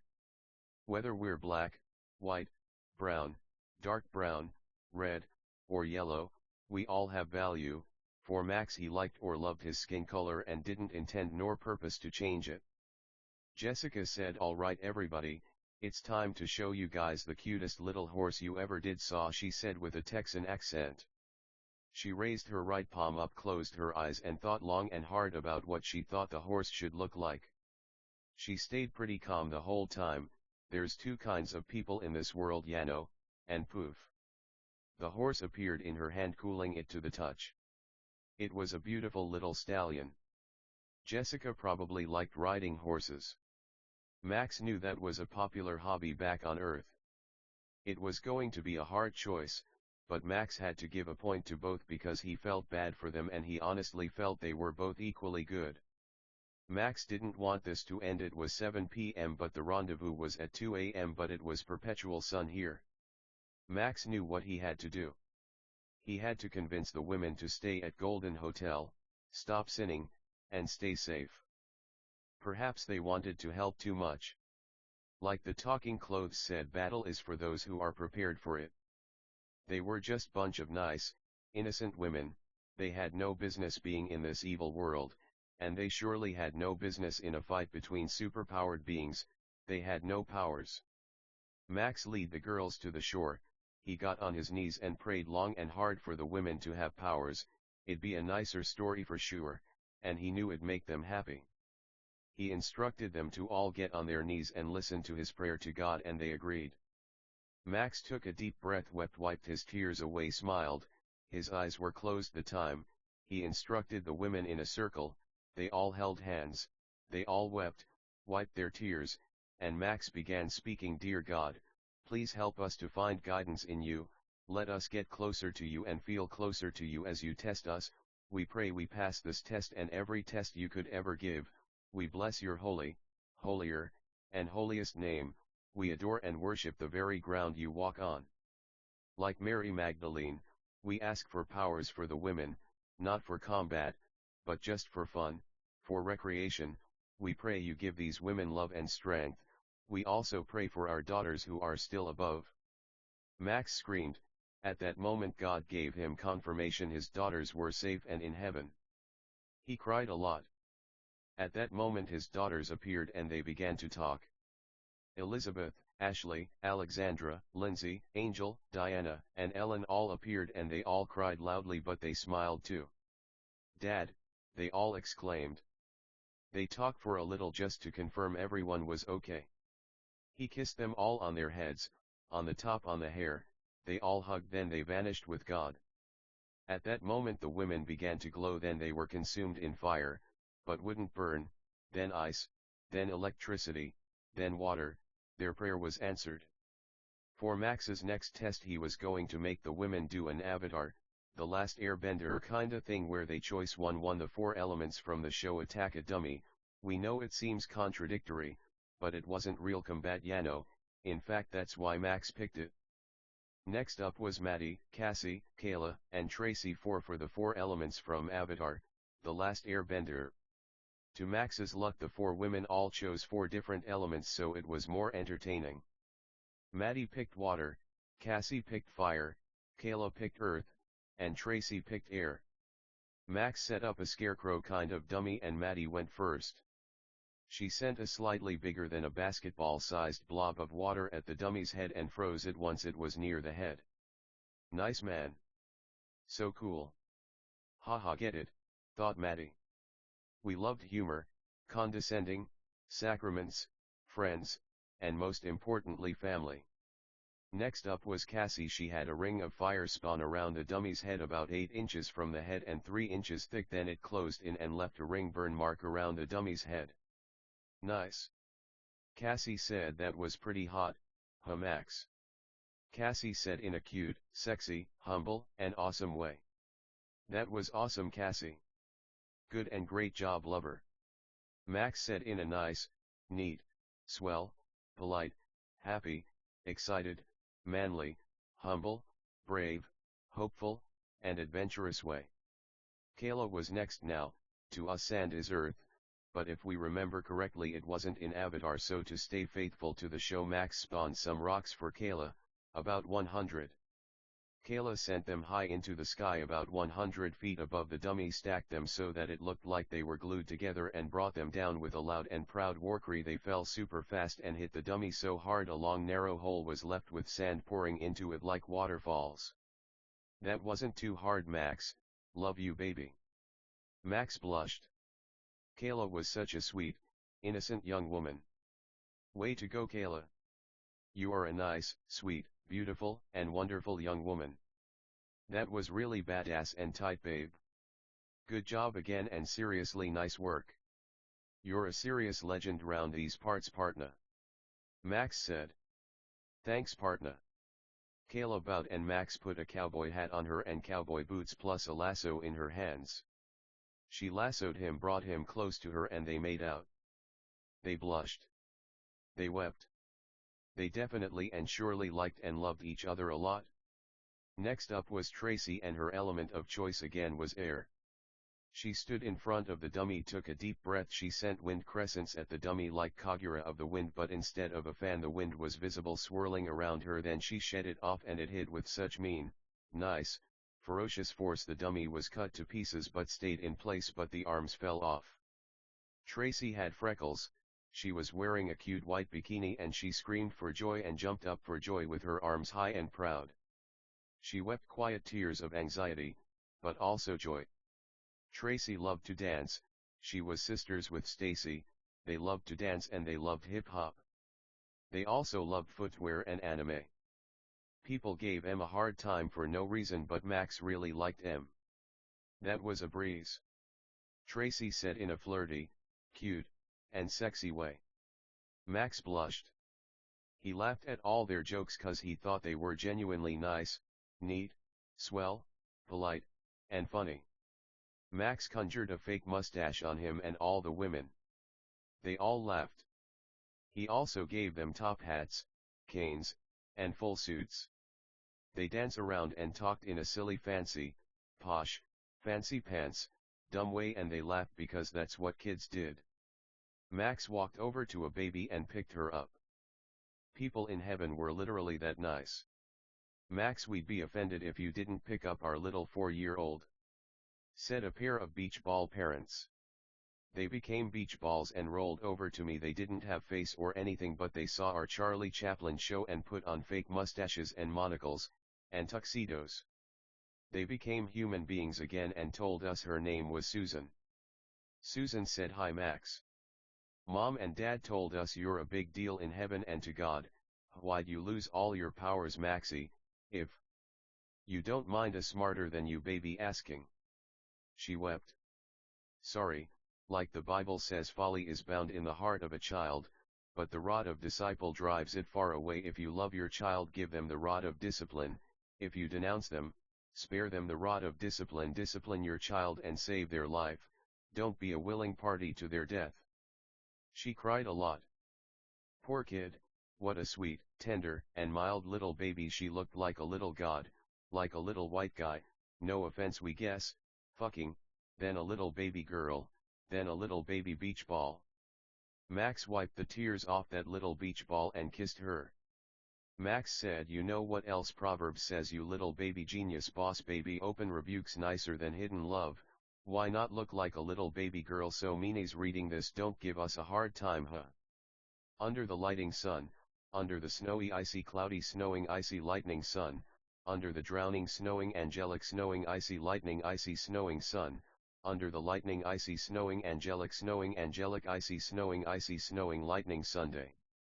Susan replied, we were so mad at first, Max, like life isn't hard enough, but you're right, we just feel it's cool how you always get a point across in only a few words, like all your books just use the same words over and over and over and over. And sorry. She wept. Max laughed. He tried not to curse around kids, but the parents were cool like that. Susan continued, she looked human when Max said so, but she was understandably frustrated. Who doesn't want to be a beach ball? That's why Max said those 4 sentences. Whenever Max said something he felt was hard to know or he felt might offend someone, he always said 4 sentences after to make it less offensive. Susan wept a lot. She felt really bad. Sorry, Max, we might have started rambling there. She smiled. Just kidding. We just know how much you pity and miss your daughters, and that's how they can act. We're 4. And even we know not to do that, but it's fine, right? Like, you don't make a 4-yo say even about herself. They keep going, Yako, the nerve, Yano, the nerve, it doesn't matter what age you are, forget man, you dat dog Max. Always have been though, to be fair. Max found his new favorite person. He kissed Susan a few more times and chatted with the family along with the ladies. Max and the women went to a bamboo forest and began cutting bamboo. Suzume, Feet Toka, by Radwimp started playing. Max had never heard of this song, but he quite liked it. It was 9 p.m. but it was a bright day, warm weather, overcast, at twilight, when the sky turns red like scarlet or like crimson. The sky, time was such an anxiety-inducing thing. Max didn't want to fail God's test, he just wanted to be with the girls like Sekire or Shuffle. Or Clannad or like Baka and Test Harems Yano, but he knew he had to protect them. They cut the bamboo, the women were like Max. They could conjure whatever they wanted, but of course, again, it couldn't be for combat. The aliens could only make particular things, but they were really skilled at it. They spent time cutting down bamboo, petting pandas, and eating chow mein. Max cried. He was gonna miss the women, but what could he do? They'd be safe here. He felt like he was really getting through to them. Leaving the Golden Hotel wasn't an option. These dark tales, these seemingly intelligent monsters, these silhouettes, they were just that, figments of our imaginations, fake, fiction, not exactly, but without love we're no one. It seemed almost no human beings would be nice and stay in the Golden Hotels. Human beings were always in and out, but Max talked to some people earlier on FaceTime. It seemed as if they'd do the right thing. Olivia D already left, so afraid of beings who can't really even hurt us, a strange notion to Max. But he brought the women here to cheer them up about not being able to fight. Perhaps if they trained enough one day they could fight, though again, it wasn't the most enviable position. Max's phone began to ring. It was Olivia. She was covered in dirt and rags. She was also wounded. She was with a chess alien. Apparently, the Dark Tales had chess proofing, so they had to resort to swords.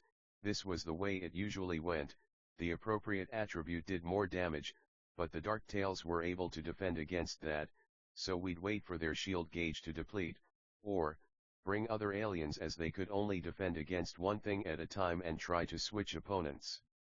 The Dark Tales weren't too idiotic, however, but always made it a point to try to stay with whoever they were fighting. As they cut bamboo they wept some for Olivia, she was mean for leaving, but the fact of the matter was it seemed she wanted back in the Golden Hotel. The chess aliens used chess pieces as bullets essentially, but when the shields went up they switched to swords and handguns. They were seriously injured but Alex could help with that. There was a copy of Alex in every Golden Hotel like Nurse Joy or like Officer Jenny. It wasn't different Alexes, it was the same Alex. We guess he'd take time to get memories from every Alex every night. It was kinda over our head but even so.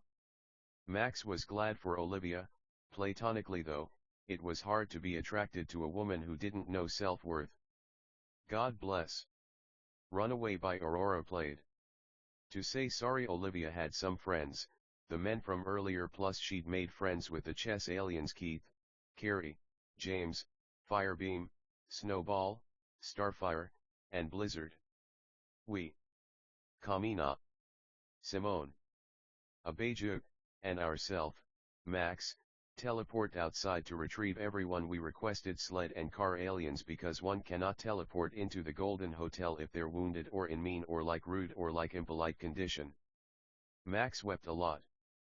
He was comforted, people already knew why he was so depressed and anxious, he missed his friends Jackie and Dem, another dark tale, great.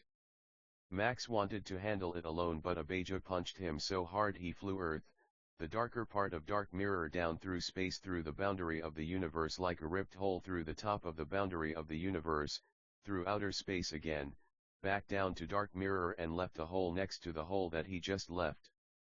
He laughed. Magic had its limits, he intended to fix the holes in the ground as a joke, but he didn't want to exhaust himself. Max created a flame dagger and flew toward them thrusting at them and burning them some. They howled and groaned with very deep voices. They grabbed Max's ankle, with a black slimy, tentacle, kind of appendage then smacked him on the ground back and forth, leaving holes in the ground. He was hurt a lot but he wasn't weak by any stretch of the imagination. He was cutting at the tentacle where his ankle was held with his fire dagger. It was kinda like a video game. Damage wasn't exactly visible, instead the attack went through and the black tail flashed red when hit. They also had life bars if you focused hard enough. All the women left the Golden Hotel. Max was let down but he wasn't too surprised. The human heart is a picky fickle thing. The men and Olivia also left. So what was the point? Was it just for them we did this? Was it not also for us? If they ever came back would not these words surely testify against them if they ever claimed they were flawless? That's why Max loved his kids, they proved someone could stumble but still manage to do the right thing. He also loved the aliens for the same reason, but he thought of his kids first for a reason. Max was crying and grunting out of his closed teeth. He also was screaming and yelling at the dark tail. He was in a lot of pain, but he was used to it. His cross necklace swayed with inertia and blood, his white shirt, and blue jeans dirted.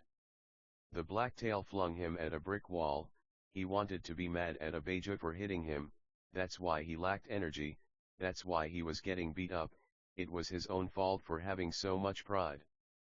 He sent lightning bolts at the black tail, he was glad there was only one. One could get so angry they start thinking there's more enemies than there are. It put up electricity resistance. Max figured as much and sent fireballs at it. They did a nice amount of damage, the black tail laughed, arrogant. Kamina sent drills at it. Simone too, it was nearly out, but it sat down, but started regaining health. Abeja sent feathers at it, it kept getting close to a lower amount of health, but it wouldn't deplete.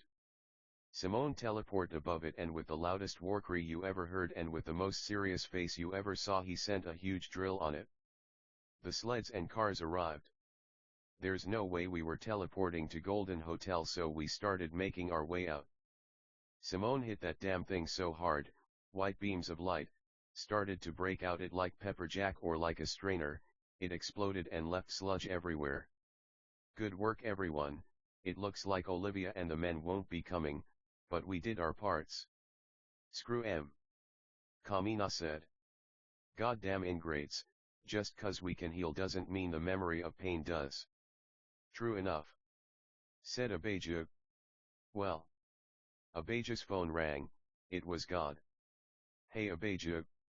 God laughed. How ya doing buddy? We're nice God.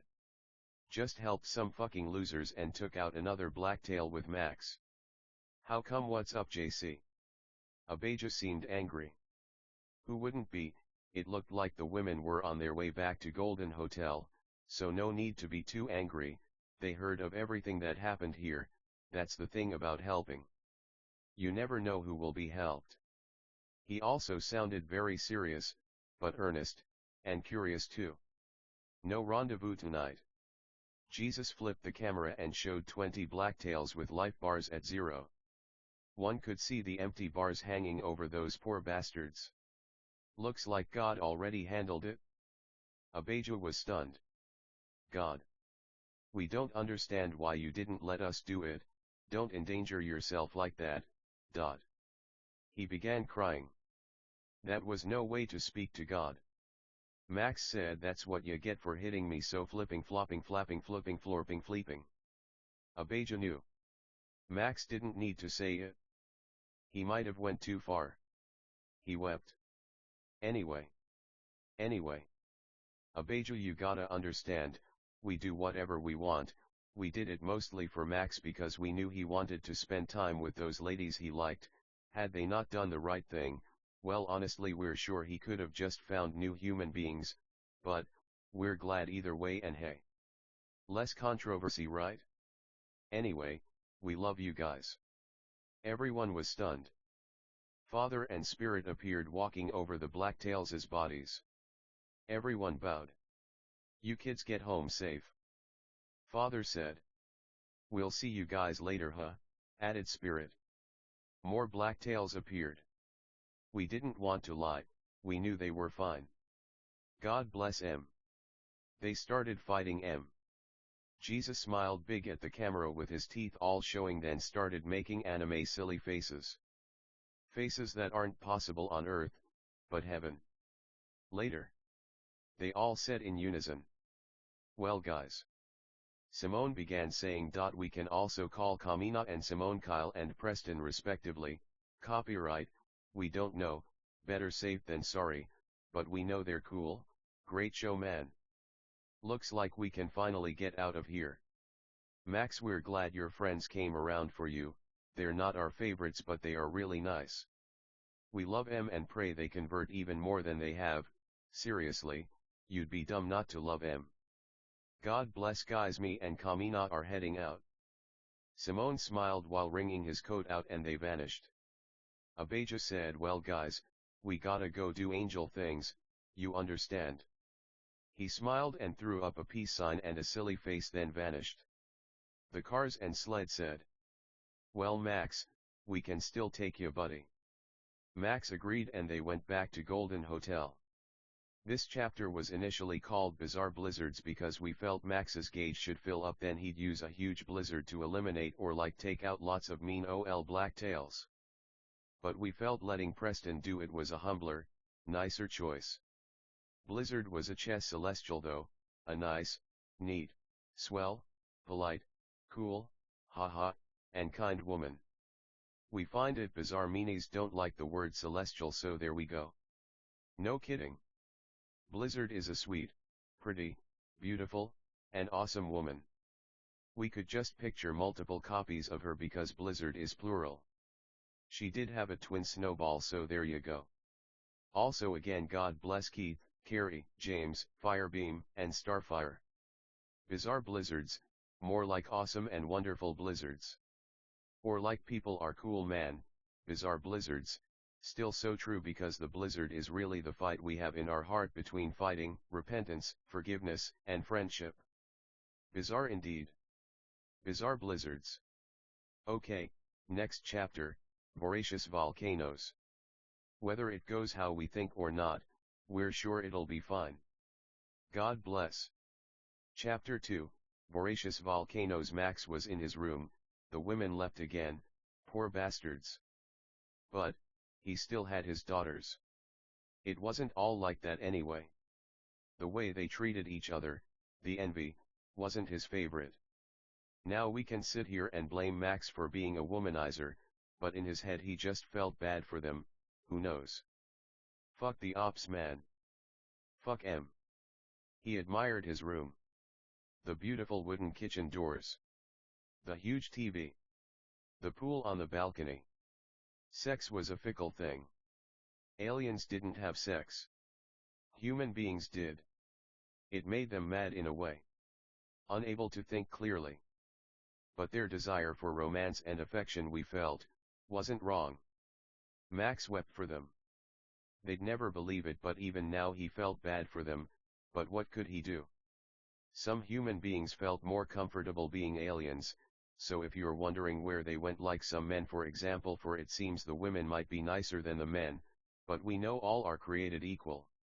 Max loved the idea of love, but for now he was okay with being by himself. Aliens weren't into that, and for that he appreciated them. Max started playing Super Smash Bros. Melee, his favorite video game in a way. There were so many great games. The other Smash games, Kirby, Mario, Zelda, Halo, COD, he loved Melee for he felt it taught him a lot about life.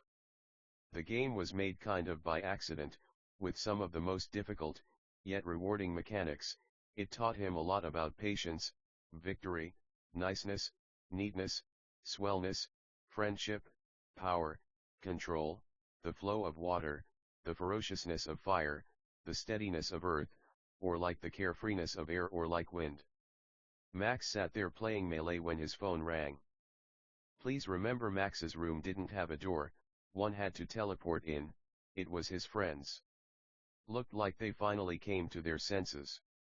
Max wasn't sentimental, everyone needed a good, hard punch from a Beiju every now and then to stay on the straight and narrow. To leave Golden Hotel was just suicide. One had to denounce it in the harshest or like meanest, rudest, impolitest, most explicit language, or like, wouldn't they just leave again? What were we supposed to what? Delete that, act like they didn't leave? Well, in a way they were always with us, to say human beings wouldn't do this, to be human, to have sex, these things were hard. That's why Max didn't have sex, to spare their feelings. He felt really bad, but when mean motherfuckers make us say this, just opens old wounds. There's no point really bringing it up. They were okay, that's all Max really had to say about that. They all went to Max's room and played Truth or Dare. Max said, Stacy, since we left off on you at the beach, why don't we start with you? Truth or Dare? Stacy replied, why don't we choose Dare? She said in a cute, flirty, and sexy way. Mac thought of it for a while and then he said, we dare you to try to lick your elbow. Everyone laughed and Stacy tried really hard, but she wasn't able to. Max made a little copy of her and she licked her elbow. He usually could do a full-sized one, but he was unable to due to losing his powers. Stacy said, Marilyn. Truth or Dare? She kinda lunged forward in a cute, innocent way when she said Dare.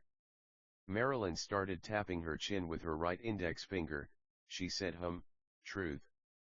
She said with a big smile. Max was happy to see them doing the right thing. It broke his heart they wouldn't be nicer. Fragile human soul. Hips Don't Lie was playing by Shakira. Stacy said, who do you think like Max most here? Stacy said in a bubbly and kind way. Stacy was such a pretty woman. She'd had some bad relationships. Max believed in her though. It's hard to be humble, but she was doing the right thing. When multitudes won't be nice, or like it's all up to you, if you had to choose, would you go to heaven alone, or to hell with professed friends or like family? Max wondered. Marilyn said, personally, we're so insecure about our appearance, we feel so pretty sometimes, but other times, we feel like a little ugly duckling. We feel like Diamond must like or like love Max more than anyone. She wept. She wanted to lie and say she liked him more than anyone else, but she knew it would be a lie. She was thinking of that song Hate Me by Ellie Goulding. A nice and wonderful song surely, but obviously she was thinking it because the blackness and tar of unrequited love was trying to blind and choke her. She ran over to Max and hugged him. They kissed. She ran back to her spot and said, well, it could be us in a way. But Diamond's so pretty, cute, and confident, it's not easy trying to feel sorry. She obviously likes Max most, right guys? Everyone nodded. Nothing wrong with that. Everyone said agree to disagree except for Diamond, who just said agree. Max was also quiet. He felt so bad for Marilyn. He liked her a lot. It's hard being a woman when people are constantly judging and putting you down. Diamond began to speak. Diamond was Max's favorite, that was undeniable, but his favorite changed sometimes. Diamond said so. She was such a goofy, silly, and really popular woman. She was the kind of woman that lit up a dark room, a dependable, beautiful, elegant little elephant, washing herself with her trunk, eating nuts, wearing a top hat, a monocle, a tux. She was stunning. Max fought temptations of envy. What was there to be jealous about? She only liked him. It was so hard finding love, to Max. All that mattered was helping them, no more rendezvous or like fights or like, he wished they could just go to heaven, but they'd have to bring heaven to themselves. Diamond said, we feel like we like Max the most. Man guys, it's obvious. We don't know, you guys surely like him a lot. But the way we flirt, kiss, it's different, no offense. When Max and I talk, it feels like time stops. She began to weep. We've never felt so close or like so attracted to someone. He's such a nice, kind, and beautiful man. We regret ever leaving this place, to be afraid of beings who can't even hurt you, who could be so cowardly. Anyway, sorry, we know you guys said you liked Max more, agree to disagree. But we don't know, to us, Max is the Sunday. Shining so bright that shadows don't believe they're allowed to be dark anymore. He's so handsome we feel like we could just faint. We feel like he's the only thing we want to talk about forever, but we don't know. Maxi Poo, what do you think, baby husband, sexy boy? Diamond was like the funniest woman Max knew. This, he felt, was inarguable. Ruby started to talk. She said, Max is so hot, huh? We know why you guys think you like him more. In a way we're sure you're right. But we feel in the greatest way, in the way that matters most to him, we love him most. We love his brown or like black skin. Dark brown, we love his poofy little afro, we love the fact he's half Filipino, we love the fact he's so tiny, we love his trampoline tummy, we love his broken tooth, we love his courage, his willingness to help anyone, even if it makes him leave holes in the top and bottom of the universe. We love his love for us. He's so nice. She began to weep. In this universe people wept all the time. Kinda like Saki. Ruby continued. He got hurt, fighting the black tail. For us, it made us realize, when someone you love gets hurt, it's like, you yourself were hurt. Not to justify our sins, but, we felt mad at God. We should be allowed to help. What could we have done? We were arrogant and egotistical. We felt Max was the only one who could hurt the blacktails, but it was Preston who ultimately got rid of the blacktail. But honestly, we feel Diamond likes Max most, but we still love you, kid, and thanks for helping us. We love you. Max spoke. He was thinking about so many things. His mind always rushed. He thought of chains, hanging but upside down. When something upside down falls, does it know it's loved? That's how he felt about his women. Even when we're not our best, like John said, I know your deeds, that you are neither cold nor hot. I wish you were either one or the other. So, because you are lukewarm, neither hot nor cold, I am about to spit you out of my mouth. When we're an alien or like a celestial, does that mean we're more or like less human? What was the value of helping the poor in spirit? Where were the men? Our criticisms lodged at God rightly held against those who denounce the lower half of the sphere. His mind raced, but he couldn't tell them, not because they wouldn't understand, but because of the confines and restraints of language, so sometimes Max would just show them what he was thinking. When we strip ourselves down, to just the chain that dangles or like sways in our spine, are we still a god, or will we pass away like a mere mortal? The kids continued this way for hours, just talking for hours. They talked about the Bible, church, Christianity, Islam, Hinduism, Death Note, Code Geass, music, shows, movies. Max said, "Hey Diamond, what's your favorite film?" Diamond replied, "Spirited Away. We feel it's a tale about the tragedy of loss of loved ones, the hope of getting them back, the fun of imaginary beings, the importance of hard work, the joys of solitude, and vice versa, the beauty of how kids can even be in love, sweetheart, that's how we feel," she wept. She continued, "All we do is kiss, we feel like Chihiro and Haku, just two kids in love. Without that next step, it's so hard to be secure or like self-confident, but we know you love us, we've never loved anyone else. We wish we'd met you sooner. But what right have we to blame God? He's just a little white man with a big stomach, he's enough problems." We feel like when we watched Spirited Away, obviously we're spirited away, but it's not obvious when we get lost, we'll always find something new, something unfamiliar that becomes familiar, we'll find someone who's been our friend the whole time and we didn't even know it. Then we go home, but home is where our heart is. Jake the dog, or like, home is where Max is, where he's going to be, where he's been, and when we're not with him we're just a little girl whose parents have become pigs. Also God bless Runaway by Aurora. Max replied, "Diamond, that was the nicest, neatest, best, most important, most concise, most prestigious, hottest, sexiest, and most beautiful description of Spirited Away we've heard in our entire lifetime." We agree. Spirited Away is Rainstorm. When we flip it upside down it rains out the TV screen, but if we flip it upside down infinitely like an accordion or like chains hanging upside down, what we find, is that when Chihiro and Haku fall, if they fall upside down, is we pause the game, if rivers flow out the TV, they spill into the imaginary heart. When we denounce imagination, we denounce ourself, for we are in Neverland, that's to say we never age, so when Captain Hook wants pizza, we give it to him. The women knew what Max was trying to say. Under the lightning icy snowing sun, under the angelic snowing angelic icy snowing sun, under the angelic icy snowing drowning lightning icy sun, under the lightning drowning icy snowing angelic snowing angelic icy snowing angelic icy snowing drowning icy snowing drowning icy snowing angelic icy snowing Sunday. Max said.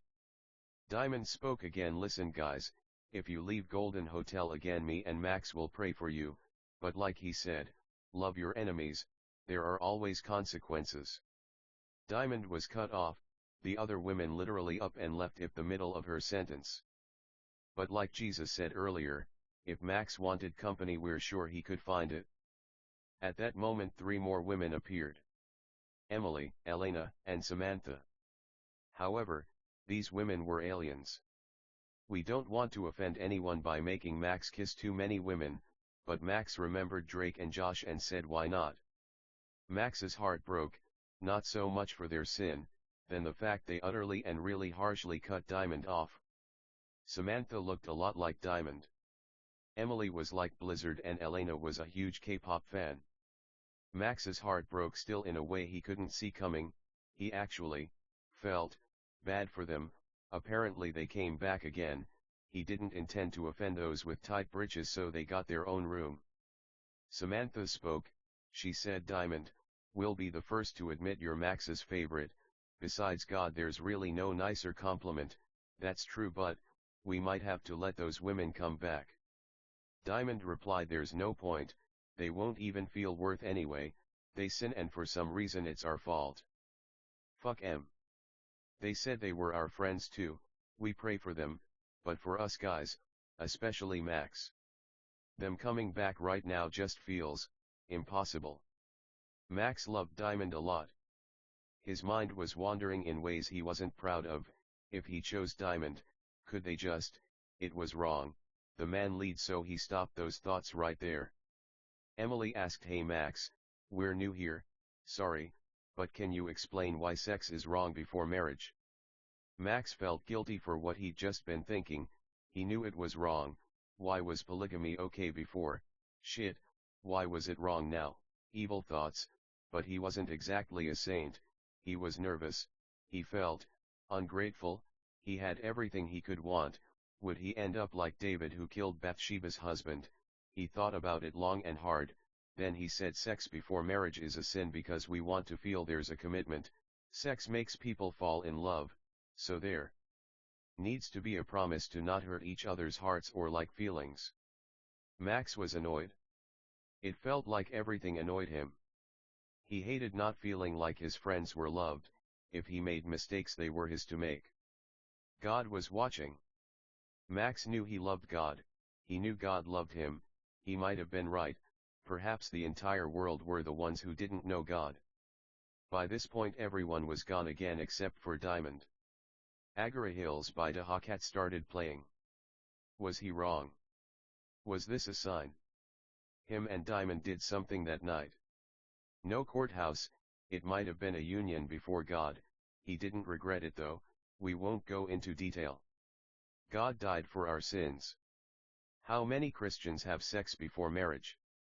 What was marriage? How did Adam and Eve get married? Was there a courthouse? Or like, what about Solomon's 1,000 wives? He loved her. Hustat Lantavgas by Drake played. Diamond had been a pole dancer. Max didn't care. He loved her. He knew she didn't love anyone else, so what did it matter? He knew she'd know what he was talking about. Meaningless sex was meaningless, but the sex meant something. They were in love. She wasn't pregnant.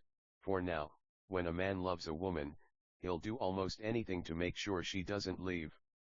Autumnal, reverb, upside down, leaves stain the ink on the orangest, reddest, brownest, part of our stripped down metal heart.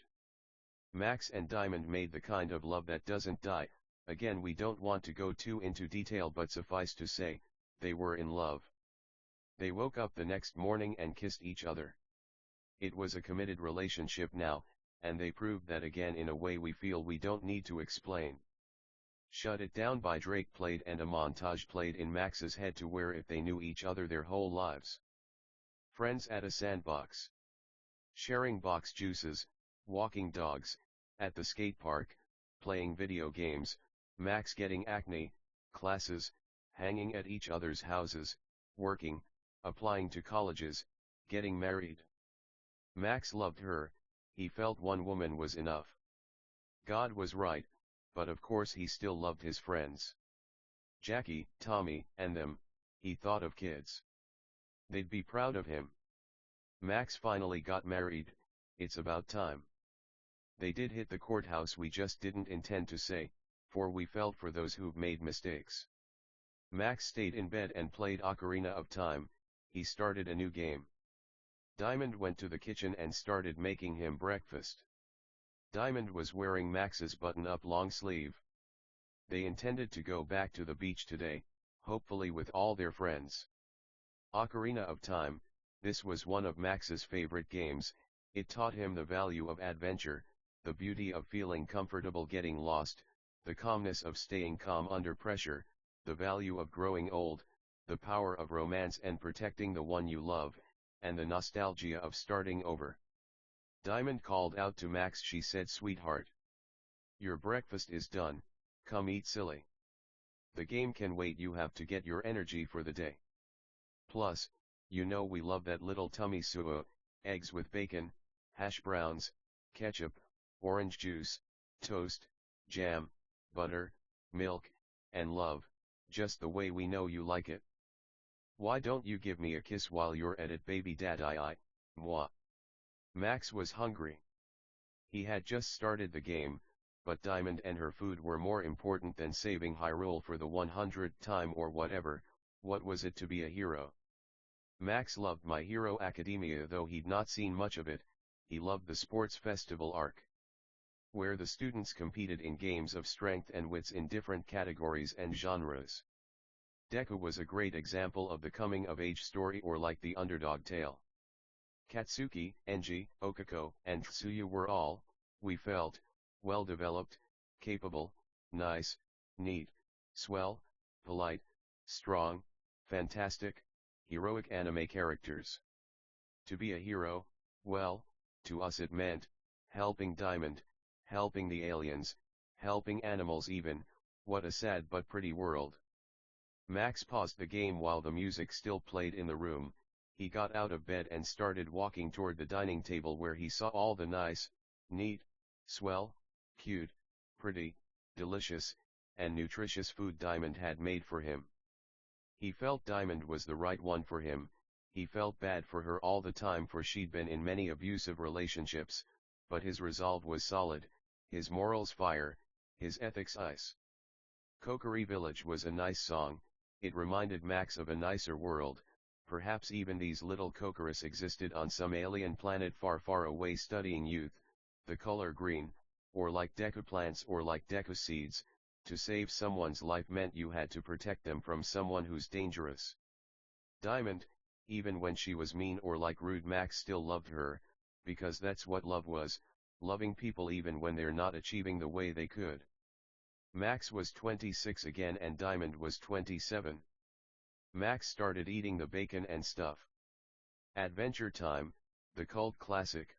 What a wonderful, nice, neat, swell, lovely show.